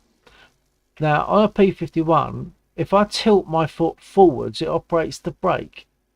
I can't show you that here, but I'm now tilting my foot forward. Nothing happens because the Spitfire doesn't have what's called toe brakes. The only brake it has is this one, and that lever, it works like a bike lever, actually, a bike brake. So normally on a bike brake, if you put the brake on and then let go, it springs back again all by itself. Now I don't have that facility on here, so I can put the brake on, let go, and it stays there. So the brake is on. Whilst the brake is on and the pedals are in their neutral position there, it's putting braking on both wheels. Now if I'm moving forward and I want to turn to the right, the way we do it is with the brake off like that. I'm moving forward and I want to turn to the right. I'll give it right rudder and apply some brake, and it puts braking on the right wheel only. And then if I come back to normal, it puts braking on both wheels. If I want to turn left, I'd put the left rudder and put some braking on. It puts braking on the left wheel only, so you slew round to the left. So that's the way the brakes and the rudder etc. work on the Spitfire. No toe brakes, just one. It's called differential braking. I don't know who that is that's firing. It must be our ground unit. It's firing at perhaps an A20 that's coming over. So that's the way they work. So for me to taxi, it's a combination of the rudder and the brake pedal, also with the throttle in the right position, so that I get in the region of up here about 1300 revs RPM, something like that. I think I've just started to repair. Yeah, they've lifted me up. I'm on the ramps. You notice my flaps are still down. I'll put them up.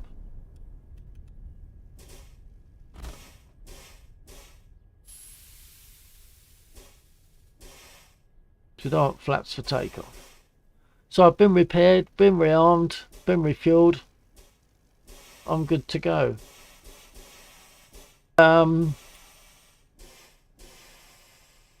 Yeah, I don't know what to do. I've got to decide whether I'm going to go for a ground target or an air target.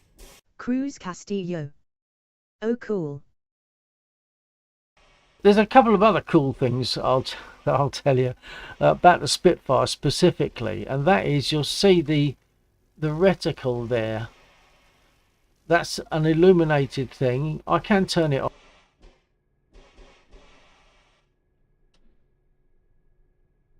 and then to turn it, I can turn it on again. But that works on a light bulb.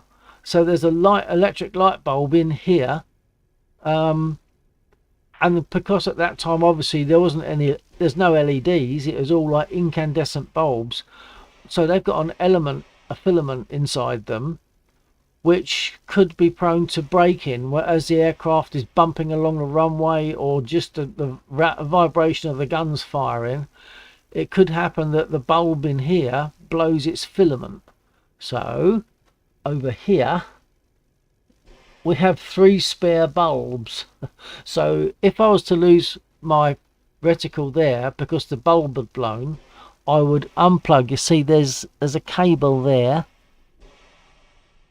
There's the cable, it goes all around there. I'd unplug this unit, just pull it out, remove the bulb and dispose of it somewhere, and then put a new bulb in, and then I've got the reticle back again.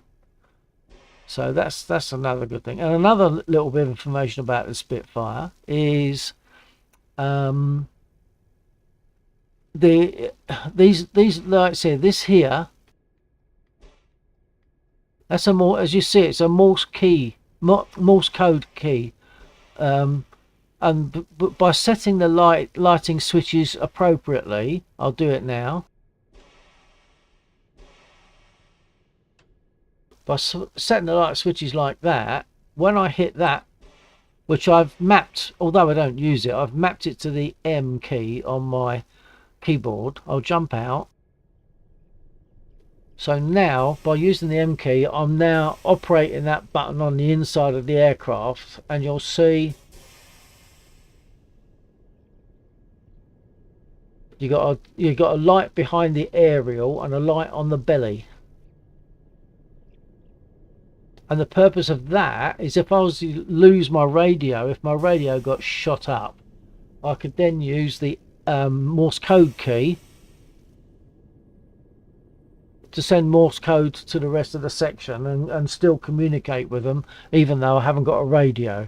Obviously they've got to look at my lights and read the Morse code that I'm sending, but it's still an option. I can still communicate in some, even without radio. So that's a couple of interesting points about the Spit. So I'll get started. I'll talk through.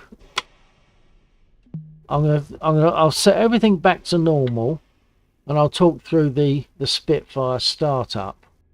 Cruz Castillo. This is very cool. It is, isn't it? It's all very realistic. I mean, I could get in the Mark 9 Spit and I'd be confident that I can start it up.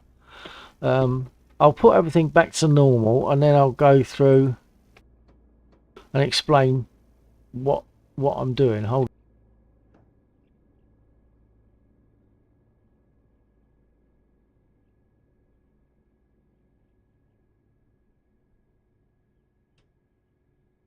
Okay, I think we're back to normal.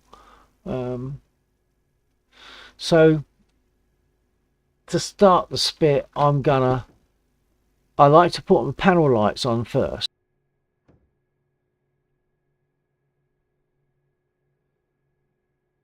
And now I've got to press 2 buttons, or when it comes to it, I've got to press 2 buttons, the starter and the booster buttons, to start the engine.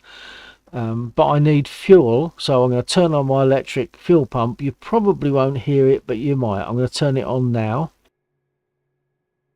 I can't hear it. And then I've got to open the fuel cock, so I've got to basically open the tap that lets the fuel through, and that's in the center of the to the right of that compass. I could click that, but I've got a switch on my unit here to do it. So I'm going to now open the fuel cock. Oh, of course it was already open, wasn't it? Okay, but yeah, it was already open because I'd been flying. And I need to put my magnetos on to give spark. So the magnetos are there. I've got switches at the back of this unit that I use. magnetos are on. And now need to prime the engine. Now the engine's warm because I've been flying, so I'll normally give it 4 or 5 pumps if I just spawned in, but I'll only give it 3 because the engine's warm enough. I'll unlock it, prime it 3 times,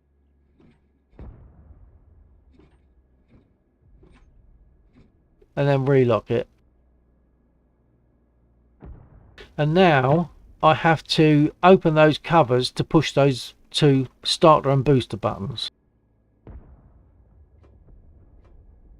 Right, the buttons are exposed. To press those buttons, I use 2 buttons on my keyboard. I very rarely touch my keyboard, but for starting the engine I use 2 buttons. The what am I using? The delete and end keys on my keyboard. When I press those, it will push those 2 buttons in. The engine will start turning. Once the engine starts to catch, I will flick the mixture lever forward, this thing here where you see that little arrow. I'll flick that forward and the engine will be running nicely. And to flick that forward, I've got a button at the back of my throttle unit here, so I don't have to actually use the mouse. I'll use the button at the back. So I'll now press those 2 buttons, get the engine turning over, and then push the throttle mixture lever forward.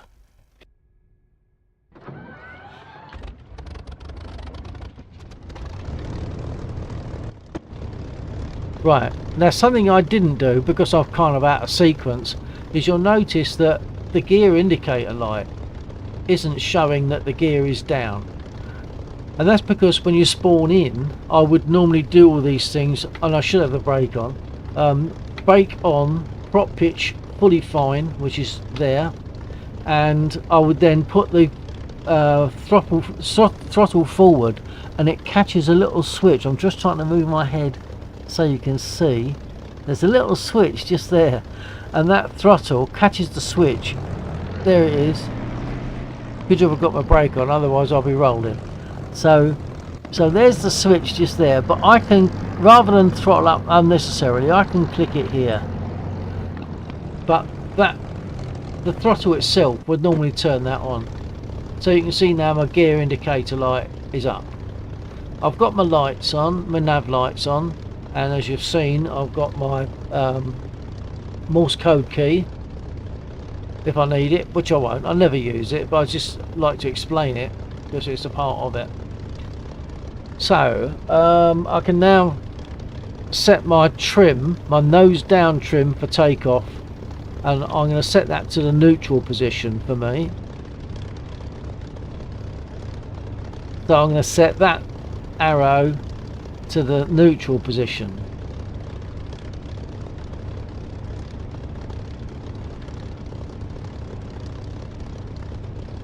Okay, now I've already done this, but if I hadn't already done it, I would set my rudder trim. Of course, we can't see it at the moment. Hold on.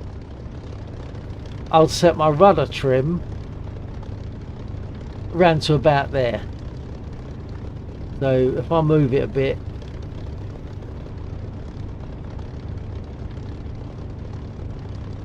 set my rudder trim to about there, ready for takeoff.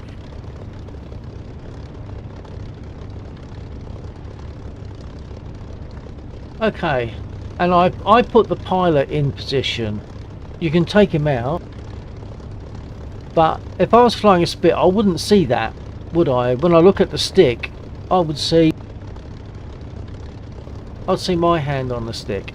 So that to me is just a fraction more realistic. Although it feels a bit gamey, it's actually perhaps a little more realistic. So now I'm going to use my rudder, my brake pedal, to taxi to roughly centre runway and get ready for takeoff. So to turn right, it's full right rudder, and then apply some brakes so it puts braking on the right wheel. So I'll throttle up and give it about 1300 RPM. Brake off, throttling up,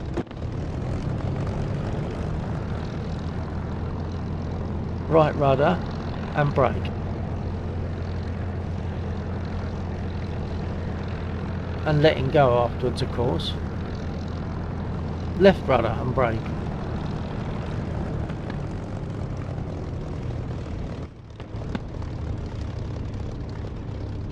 So, there we are. I don't know how straight I am. Let's have a look.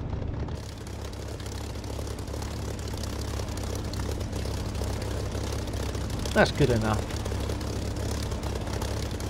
Now for takeoff,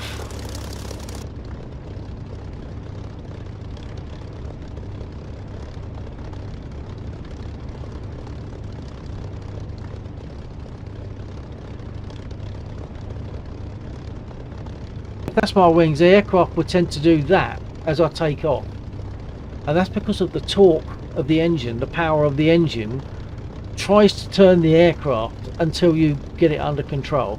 So it's full right aileron and full stick back, ready for takeoff. So the stick back is basically gonna keep your or get your tail, keep your tail on the ground. So full right, full stick back. Now I can throttle up. Now as I throttle up, what I'll do is when I'm there dancing on the pedals like this, trying to keep it straight, because the story is that, and it's true, that the Spitfire is a lady in the air, but, and this is what a lady said of the Spitfire, she's a lady in the air but she's a bitch on the ground. And she's very, because she's got a very narrow wheelbase, there is a tendency for her to roll about. In fact, if I blip the throttle, you see how it rocks around. Now if those wheels were in a different place, if like the P51 and the P47, those wheels were over here somewhere, so that one was there and that one was there, that rocking wouldn't happen so much. It'd be more stable. But they're in this position, I think, because of other things like the guns and stuff like that. So it has to be like that. But it does make her uncomfortable to control on the ground.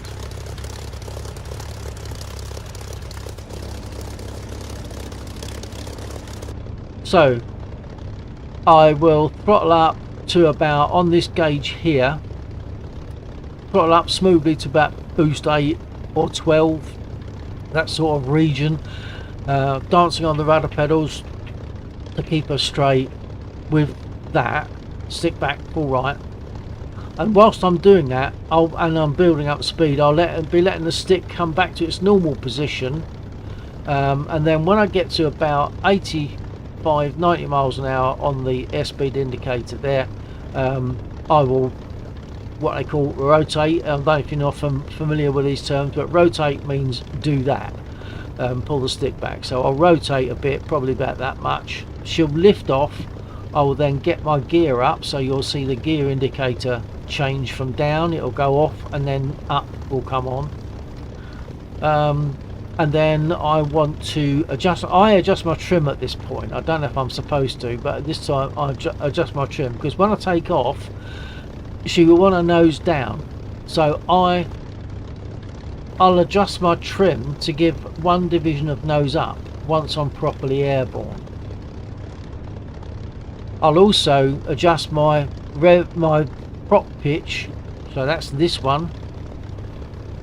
I'll adjust my prop pitch to give 2700 RPM, and then I'll close my canopy. We'll keep the canopy open during takeoff and landing, just in case the ground crew need to get us out quick because there's been an accident. They don't want to have to smash through a canopy. They want to just reach in, hit my belt, and unbuckle it and drag me out. So whilst we're landing and taking off, we'll leave the canopy open. So without too much more ado, you probably won't remember most of what I've said just then, but I'll just do it and hopefully it'll make sense to you. So first thing is brake off. If I don't do this, when I throttle up, the aircraft will nose over and I'll break the engine, the propeller and everything. I have to get repaired. So brake off. So this brake is fully off. Stick back, full right aileron, throttle up and dance on the pedals. So you look at that boost gauge on the right with the red rim on it, and the stick come forward, dancing on the pedals, speed's about right, gear up, adjust my trip,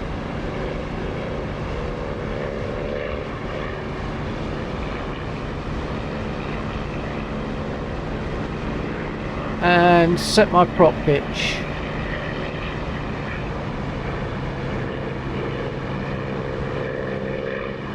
And now I'll close my canopy.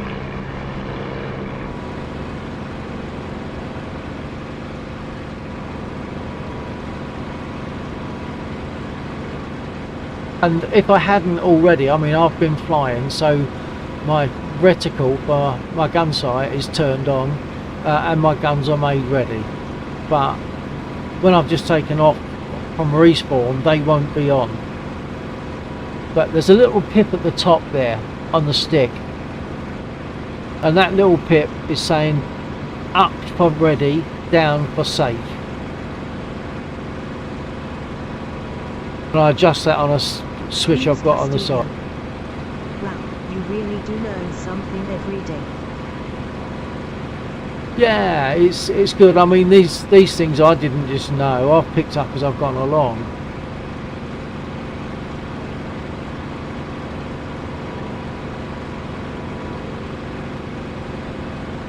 But the Spitfire is the, as far as I'm concerned, it is the absolute pinnacle of aircraft. It's unbeatable.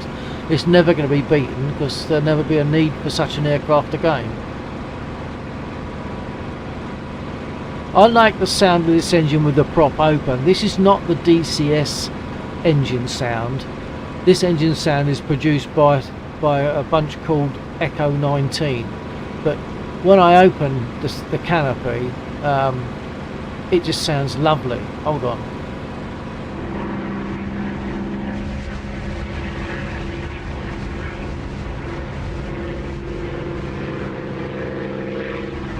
I just love that sound.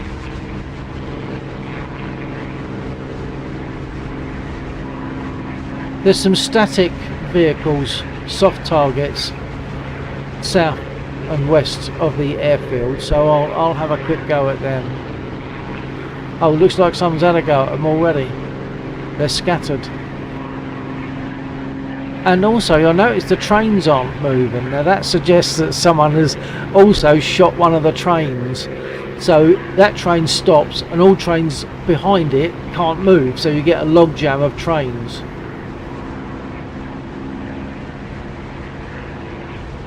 Now I'm not sure down here which ones are live targets and which ones are containers that are replacing the live targets. I'm seeing a mixture up, but that one there, there's a couple of units.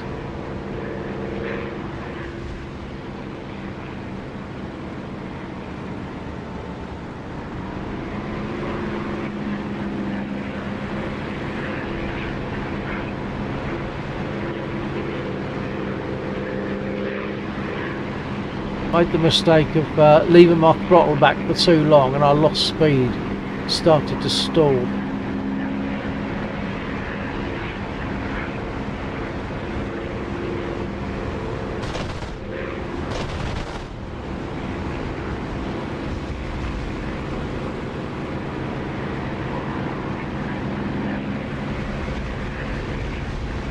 Well, I'm just seeing the trail of another vehicle. One question, can you switch to a red tail? Hang on, stand by.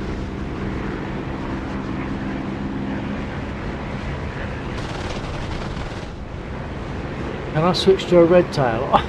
I don't know. They didn't fly Spits though, did they? Weren't they P-51s?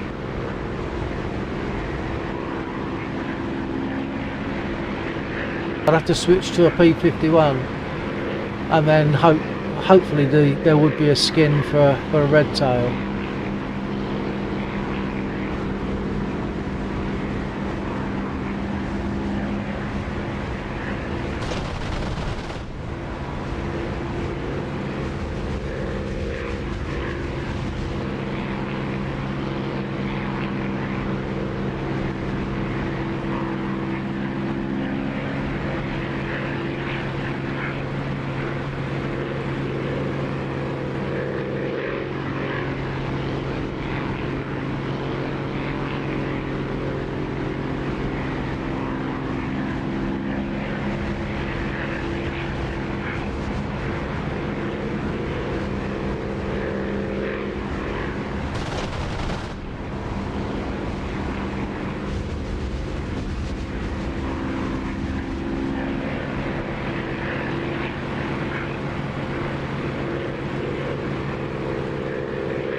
Okay, I'm just looking at the clock again. It's 3 o'clock in the morning for me, so I should think about whether I'm going to continue now. So it depends on what's required. I'll do a landing just to do it. I'll close my canopy because that's the way I would normally be flying.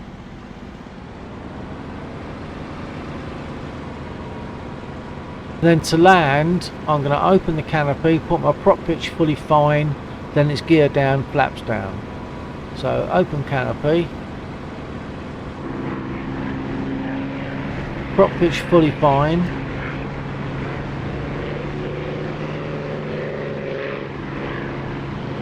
and gear down. I'll try and show that.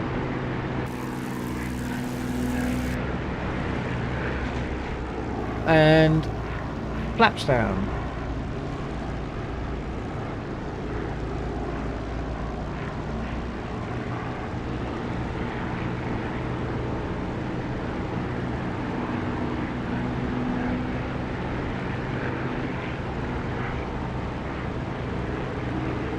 And before I go, it'd be great if, you know, people just gave me a quick hi, just to say hello. There's no commitment, it doesn't cost anything.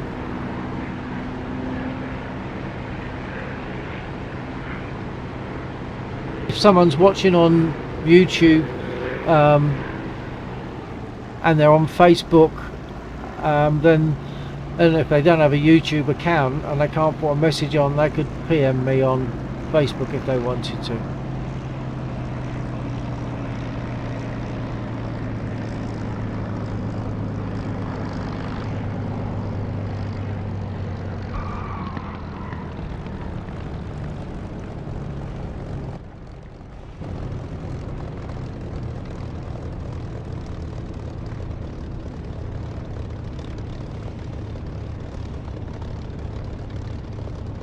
And once again, I moved to one side, well, moved to one edge of the runway. Although I'm the only one in the server at the moment, it's what we do so that if someone needs the runway, I'm not sitting in the middle, getting repaired or rearmed.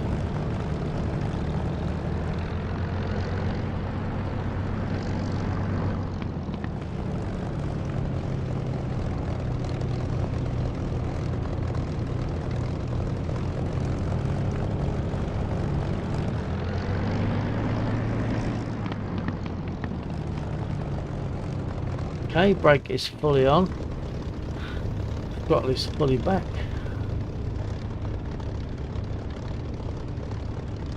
So,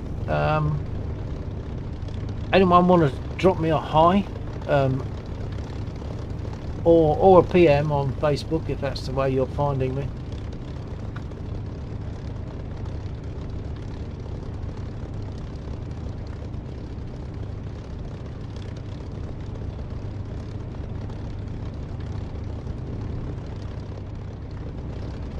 And is there any quick requests that you'd like me to do before I actually fold? Being it's 3 o'clock in the morning, gone 3 o'clock for me. I mean, if people were to just put a message just to say what country they're in, that'd be nice, just to, so that I know what spread we've got.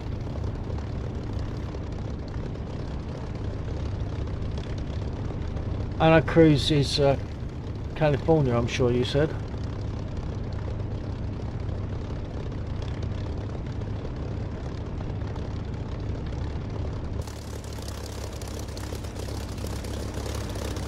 Look at those flaps, they're like air brakes. I'll put them up.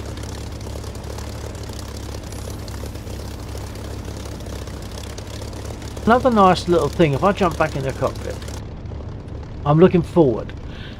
If I look to the right and then jump out of the cockpit, you'll see that the pilot is now looking to the right. Nice little touch.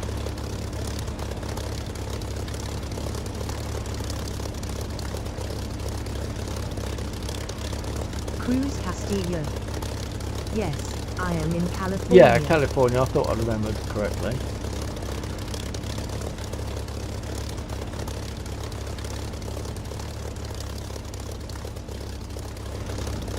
Okay, Yeah, I'm gonna cut my engine because I'm thinking I might quit there,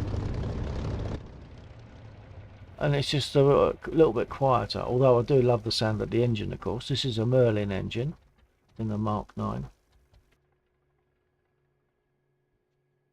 Peace and quiet.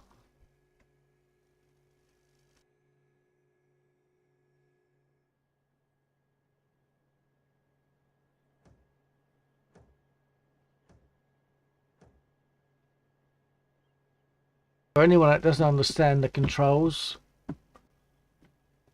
my stick forward and back operates the elevator. If I want to go up, I pull it back, and that's what happens with the elevator. Go down, do that. If I want to turn to the right, I'll do that, or roll rather to the right, I'll do that.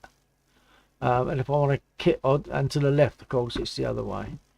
Then if I want to straighten the aircraft up, because it's going a bit crab fashion, I use the rudder.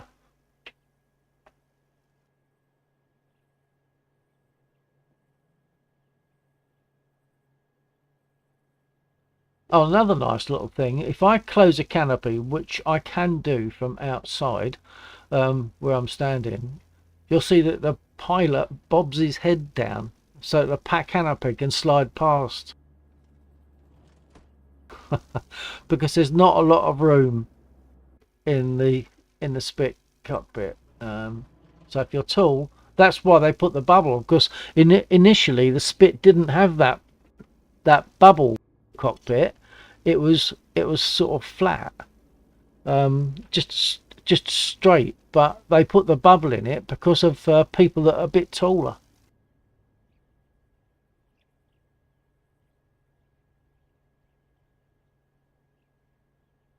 Anyone got any preferences as to what I do, or even if whether I carry on or not? I mean, if you're fed up watching, I'm quite happy to fold here, but drop me a message with whatever you fancy.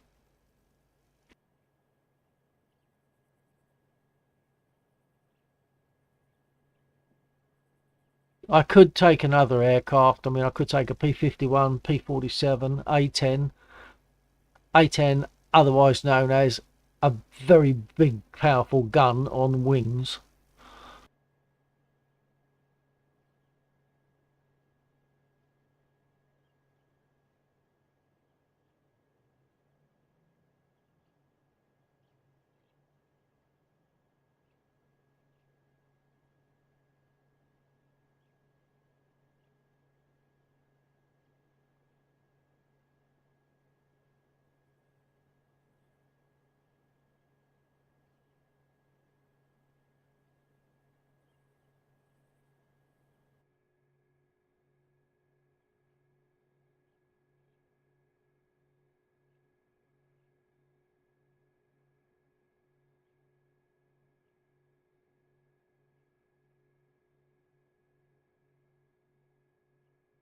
And the default view is that. So if I set my view in the cockpit to the default view, it comes out as that. But that's not what I believe you'd see in a Spitfire. It's a small cockpit. You could probably touch your nose on any of those gauges. So I think that is probably more accurate to the view you'd actually see.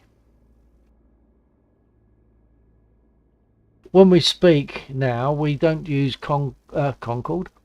We don't use Discord for speaking anymore. Really, we use the aircraft radio, which makes it sound a lot better, a lot more like you're talking on a radio.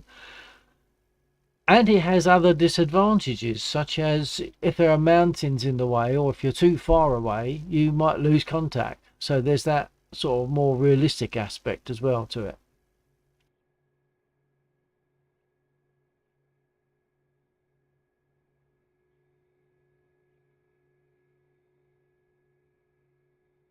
So I'll give it half a minute or so, and if people want to tell me what they'd like me to do, I can consider that. Otherwise, I will probably fold there. Ben's it's 0313 at the moment.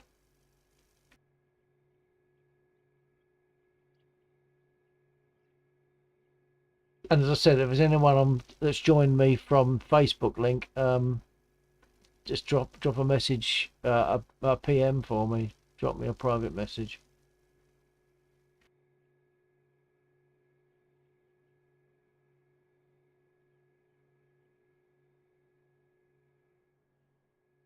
Cruz Castillo. So what are your favorite songs? Favorite songs? Oh, blimey. I just like so many songs. That'd be difficult. Don't Dream It's Over, by, why do I always have trouble remembering this band's name? And I love the song so much.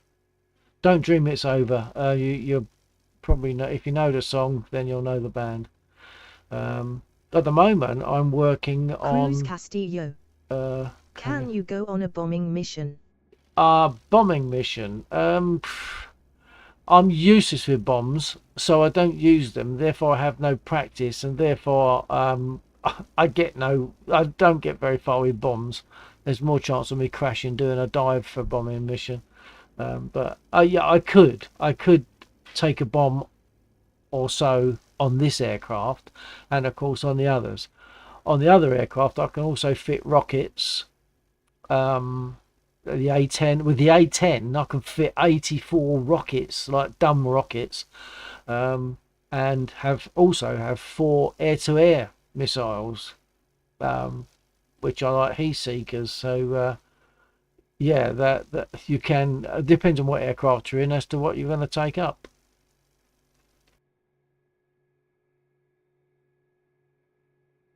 I mean, for me to do a bombing mission now would probably take longer than I have, because as I've said, it is quite late.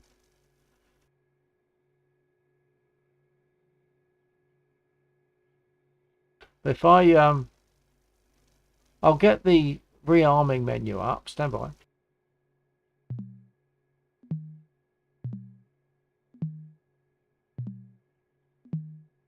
And for this, by the way, I've done it. I think I said earlier on, I'm using voice attack, which means I don't have to touch my keyboard. You might be hearing a blip bloops now and again, and that's where I'm pressing a push to listen key. Then I give it a command, and then it responds to my voice and does what I want it to do. So what loadout have we got? Oh, it looks as though, oh no, I can. Yeah, here we are. Beer bombs. You can drop beer barrels. A 250 pound bomb. The middle one's probably a bigger one. Yeah, I could take a 500 pound. I don't know if I can have a 500 pound plus 250 pounds. I'm not sure. I just don't do it. So let's just load up.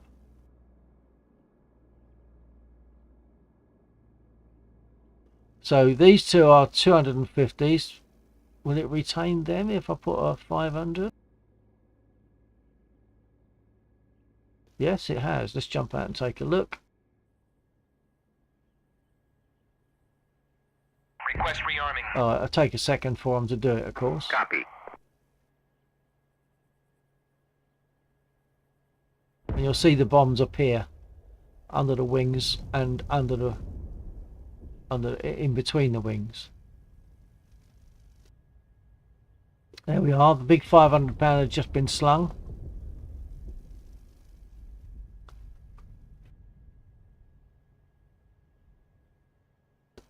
$250. Notice how the aircraft rocks when they put these on.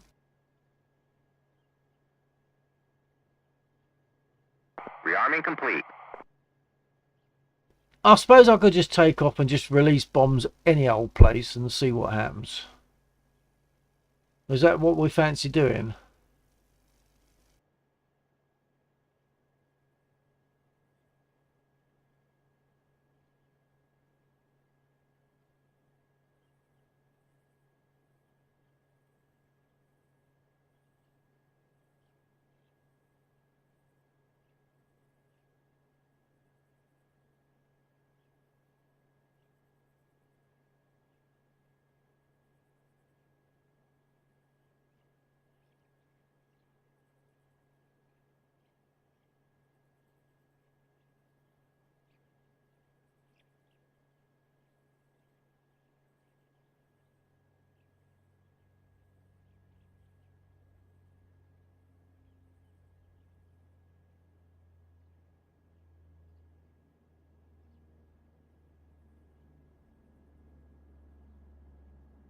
And if I do this, I'll... Cruz Castillo.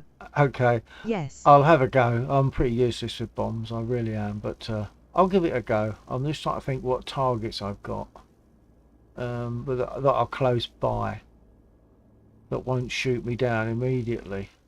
Hold on.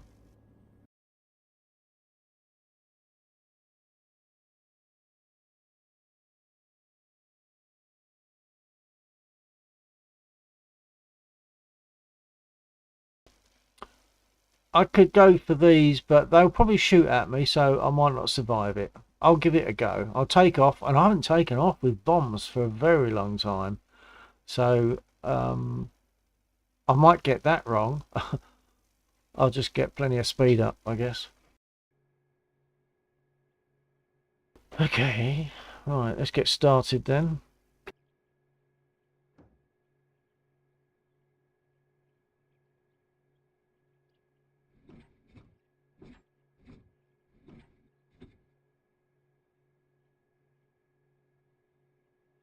Crack the throttle.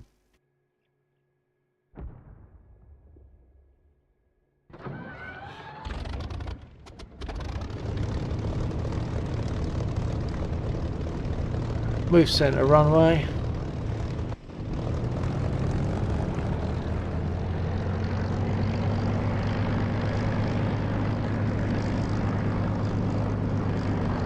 Actually, I think I might be noticing the weight of those bombs already.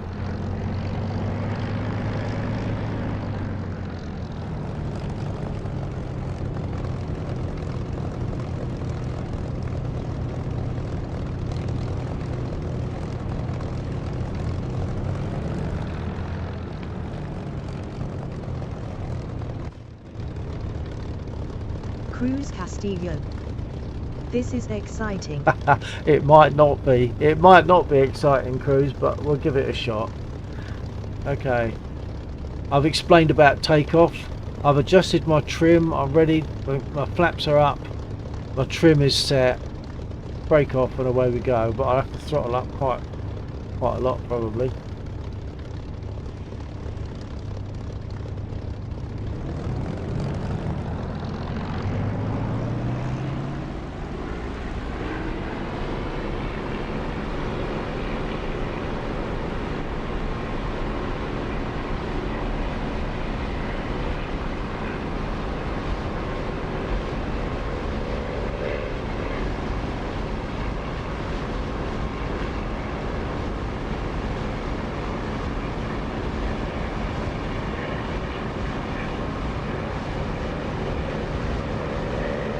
Well, that was nicely uneventful, so that's good.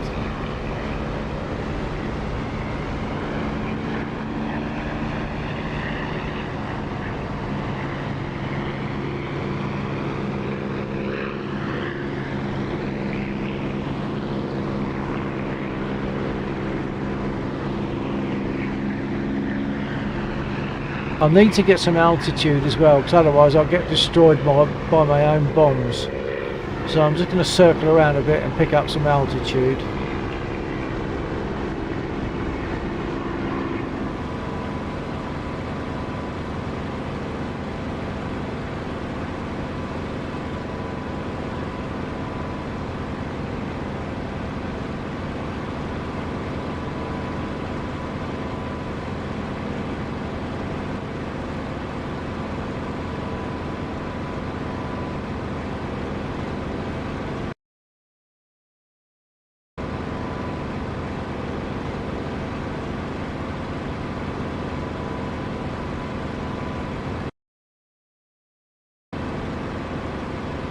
And of course I've got to identify the target, but I might be identifying it by tracer fire coming up at me.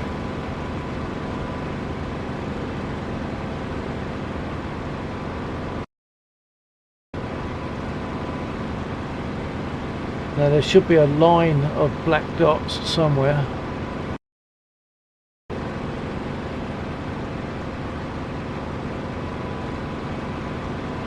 Ah, here we are. And I'm hoping that I've remembered which button, because I don't use bombs, but I'll give it a shot. If they don't fall, it'll be the other button.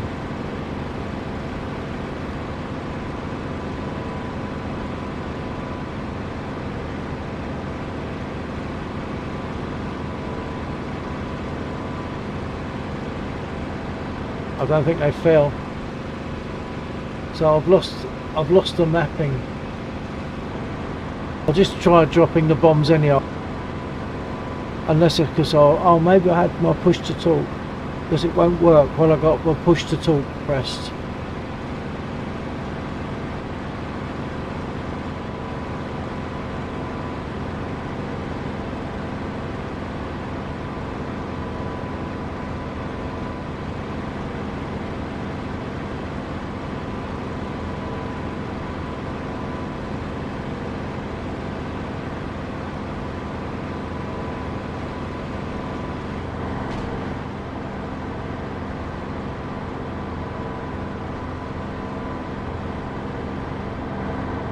I'm going to cheat a little bit because I don't know if the bombs fell. I don't think they did. So I'm going to jump out. I don't normally do this while I'm flying. Oh, they did fall. Okay. Trouble is, I don't know which button did it. But clearly, they didn't score any hits. And I didn't see any craters.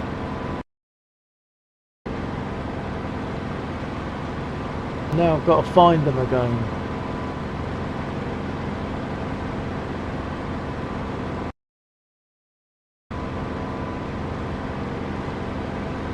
There they are.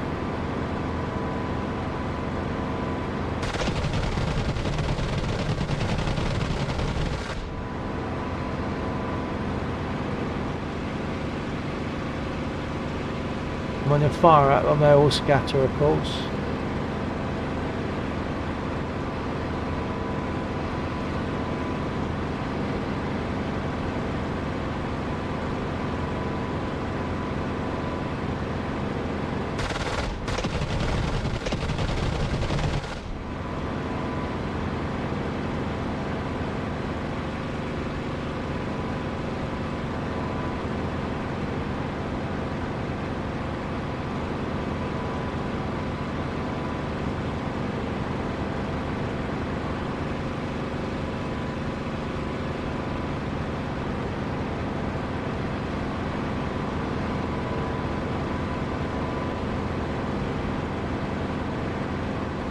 So I don't know what happened to the bombs. I didn't see any craters. I didn't particularly hear any explosions, so I don't know what happened.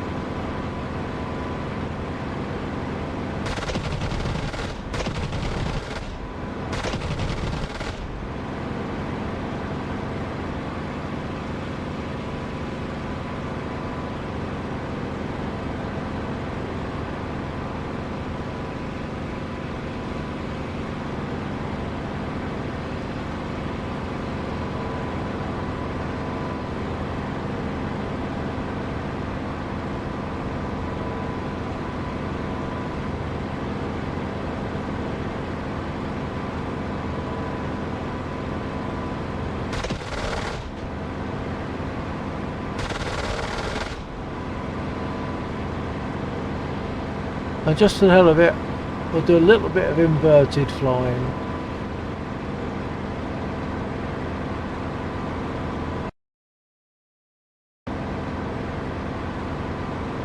I'll get a little bit of altitude for that. So, invert. Now, stick controls are reversed, obviously.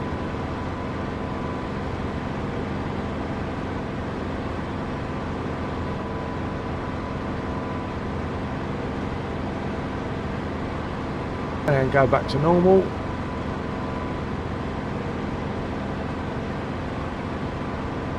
Where's the airfield? Ah, there we are. I've come in from the east this time. I normally come in from the west for some reason, but I'm coming from the east. Right, so prop pitch fully fine. Open the canopy.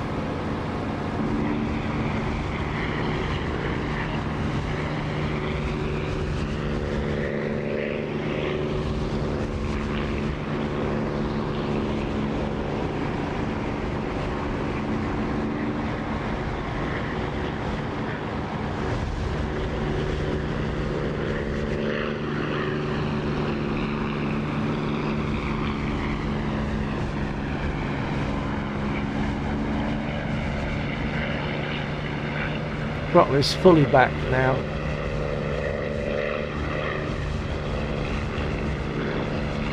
As I'm dropping, I'm picking up speed, of course, so I've got to bleed some of that off.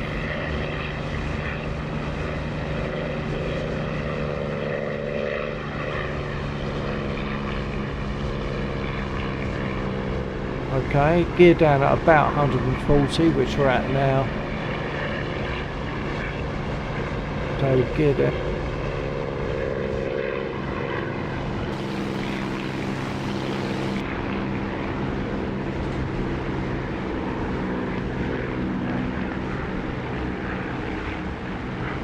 Throttle is right back now.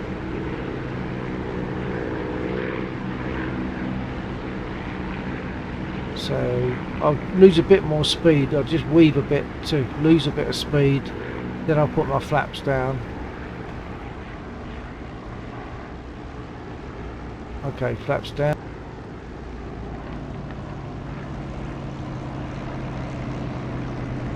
Hear the engine noise get a bit louder as we get near the runway because we're getting reflected sound.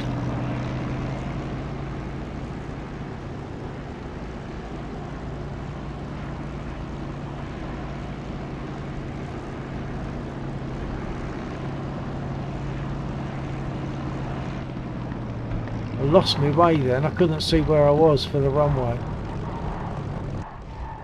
So a bit of a messy landing, but you know, they say any landing you can walk away from is a good one, or at least it's good enough. I've also noticed that my frame rate, top left hand corner, has dropped a lot. Tomorrow, are you gonna be live? That depends on whether Laxor flies. If Laxor flies, I will join him, and then yeah, I'll be live. But if you and I'm not worried about subscriptions, honestly I'm not, but if you subscribe and then hit the reminder, you'll know when I'm live. Anytime that I go live, it'll give you the reminder. My frame rate has dropped right down to 5 and 7 and 9, so this is the time anyway for me to quit. The way out of it will be for me to just leave the server and then come back in again, and then the frame rate comes back up to sort of 70s and 80s. So I hope you've seen some stuff that you like, and I hope you've enjoyed yourself, or you've enjoyed me enjoying myself, really. Put me flaps up.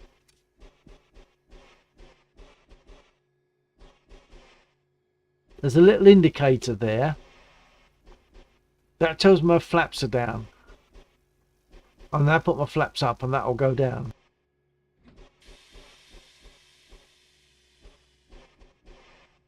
There we are, and I can feel that as well because I've got something called a U-Shake 6 on my PC chair, which has transducers in it, so I can feel all these movements of the aircraft, the gear coming up and clunking into place, and the flaps going up and down, and various other things. Bumps as I touch down. I feel a little bump as we touch down, so makes it all that little bit more immersive. Are you in VR? Hello there, Joe. No, I'm using TrackIR, but I'm very comfortable with TrackIR. It works nicely. I assume you know about TrackIR. It works nicely for me.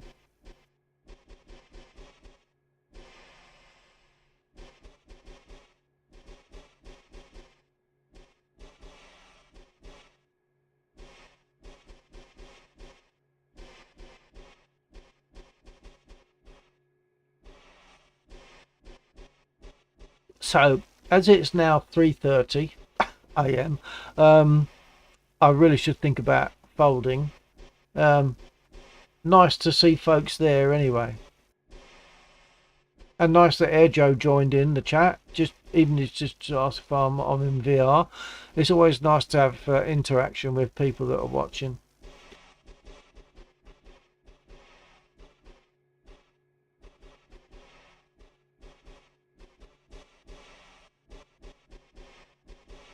Look at the way it's jumping about now because I'm down to a frame rate of 6. Yeah, TrackIR is nice.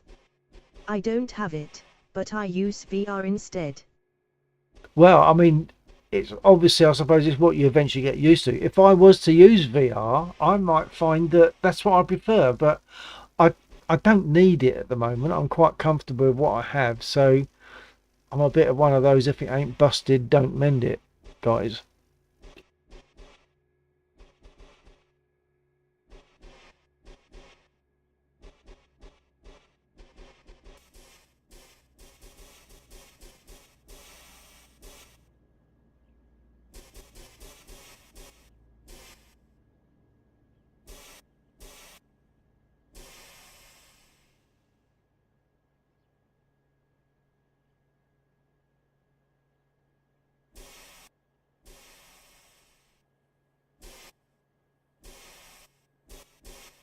Airjo 8. Yeah, I'll sub to you. I'm finding other small flight simmers. I love this type of streaming.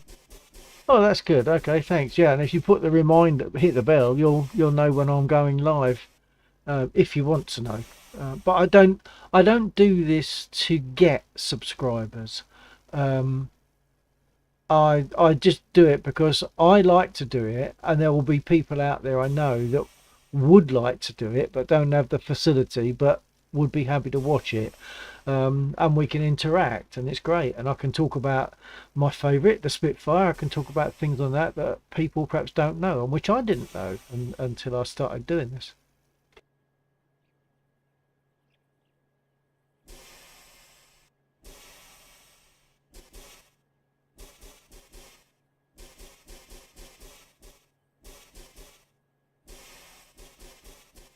Cruz Castillo.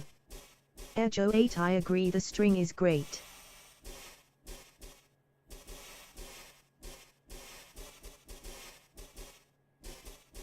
Okay, folks. Well, I'm thinking that I should close now because it's gone. I'm an hour beyond my Airjo 8. expected close time. Yeah, I love doing that too. You can meet a lot of cool people.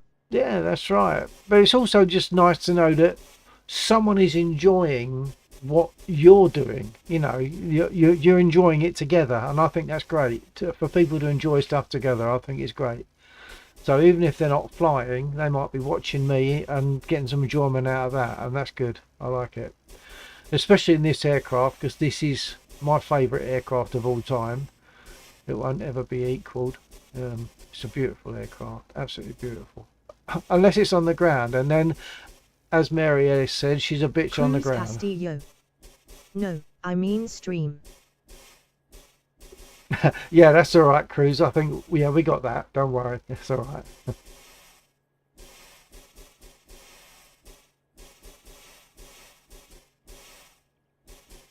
Right, I'll give it a few seconds because I know there's delays, Airjo 8. and then I'll close soon. Yeah, you should head to bed, man. I'm about to go to sleep and I'm 5 hours behind you, lol. Yeah. Whereabouts are you, Airjo? Obviously in the States, east, mid States.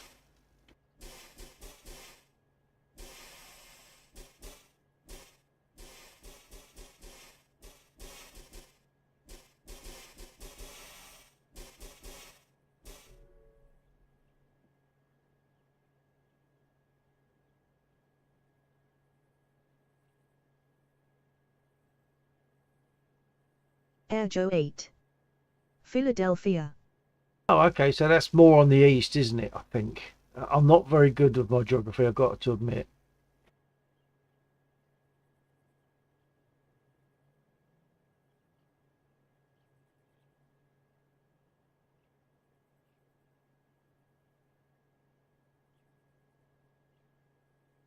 Yeah, I mean, look at that top left-hand corner now. The frame rate is 12 at best at the moment. Oh, it's gone to 13, but it's a problem with DCS. DCS, the Eagle Dynamics that do DCS, Airjo 8. they have a problem they need to yeah, deal like with. 2 hours of New York. Okay, yeah.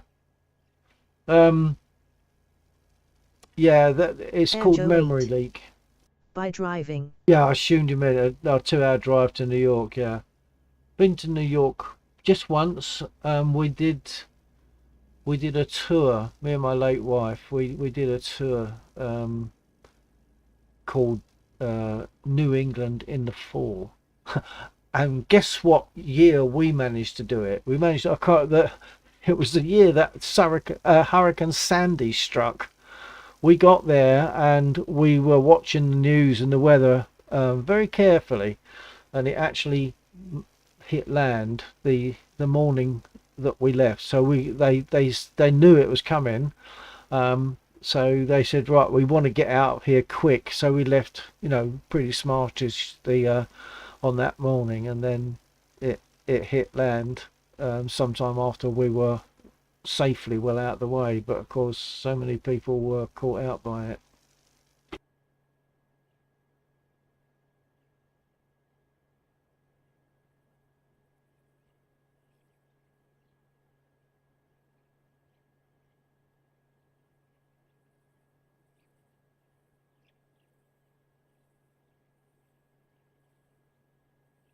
Air Joe 8. Oh well.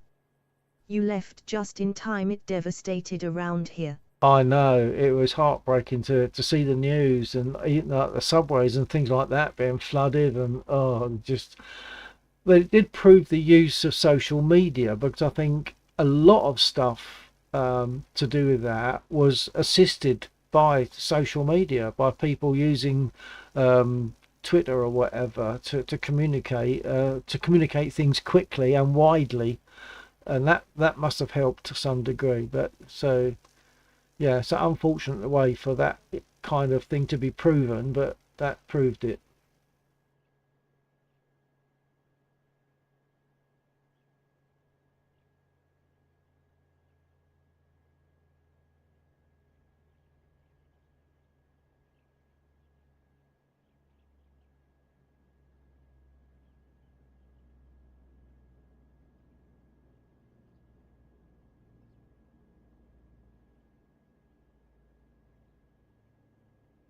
So I'll give it a few more seconds just in case anyone wants to come back. But if you're ready to leave, just give me a good night.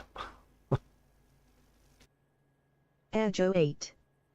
Yeah, there's actually a big hurricane coming through right now.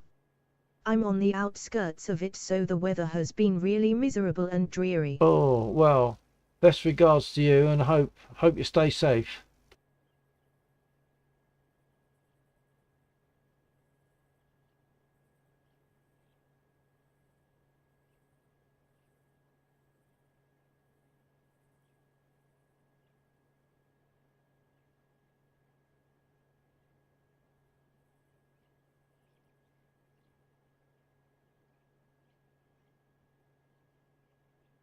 Air Joe 8.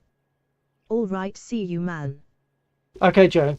And Cruz, good night to you. Thanks for being there. Thanks for anyone that's been there watching and hasn't joined the chat, either because you didn't want to, which is fine. I weren't able to. Might be flying again tomorrow night if Laxor is going to be flying tonight.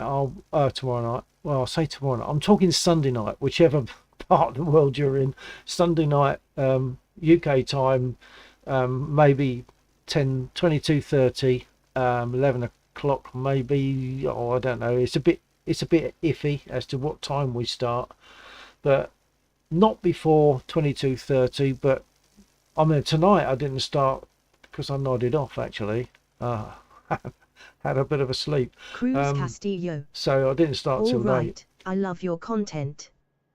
Good night. Thank you, Cruz, and good night to you. Good night to everyone. Thanks for being there. Catch you again maybe tomorrow night, if not, perhaps next weekend. Take care all. TTFN.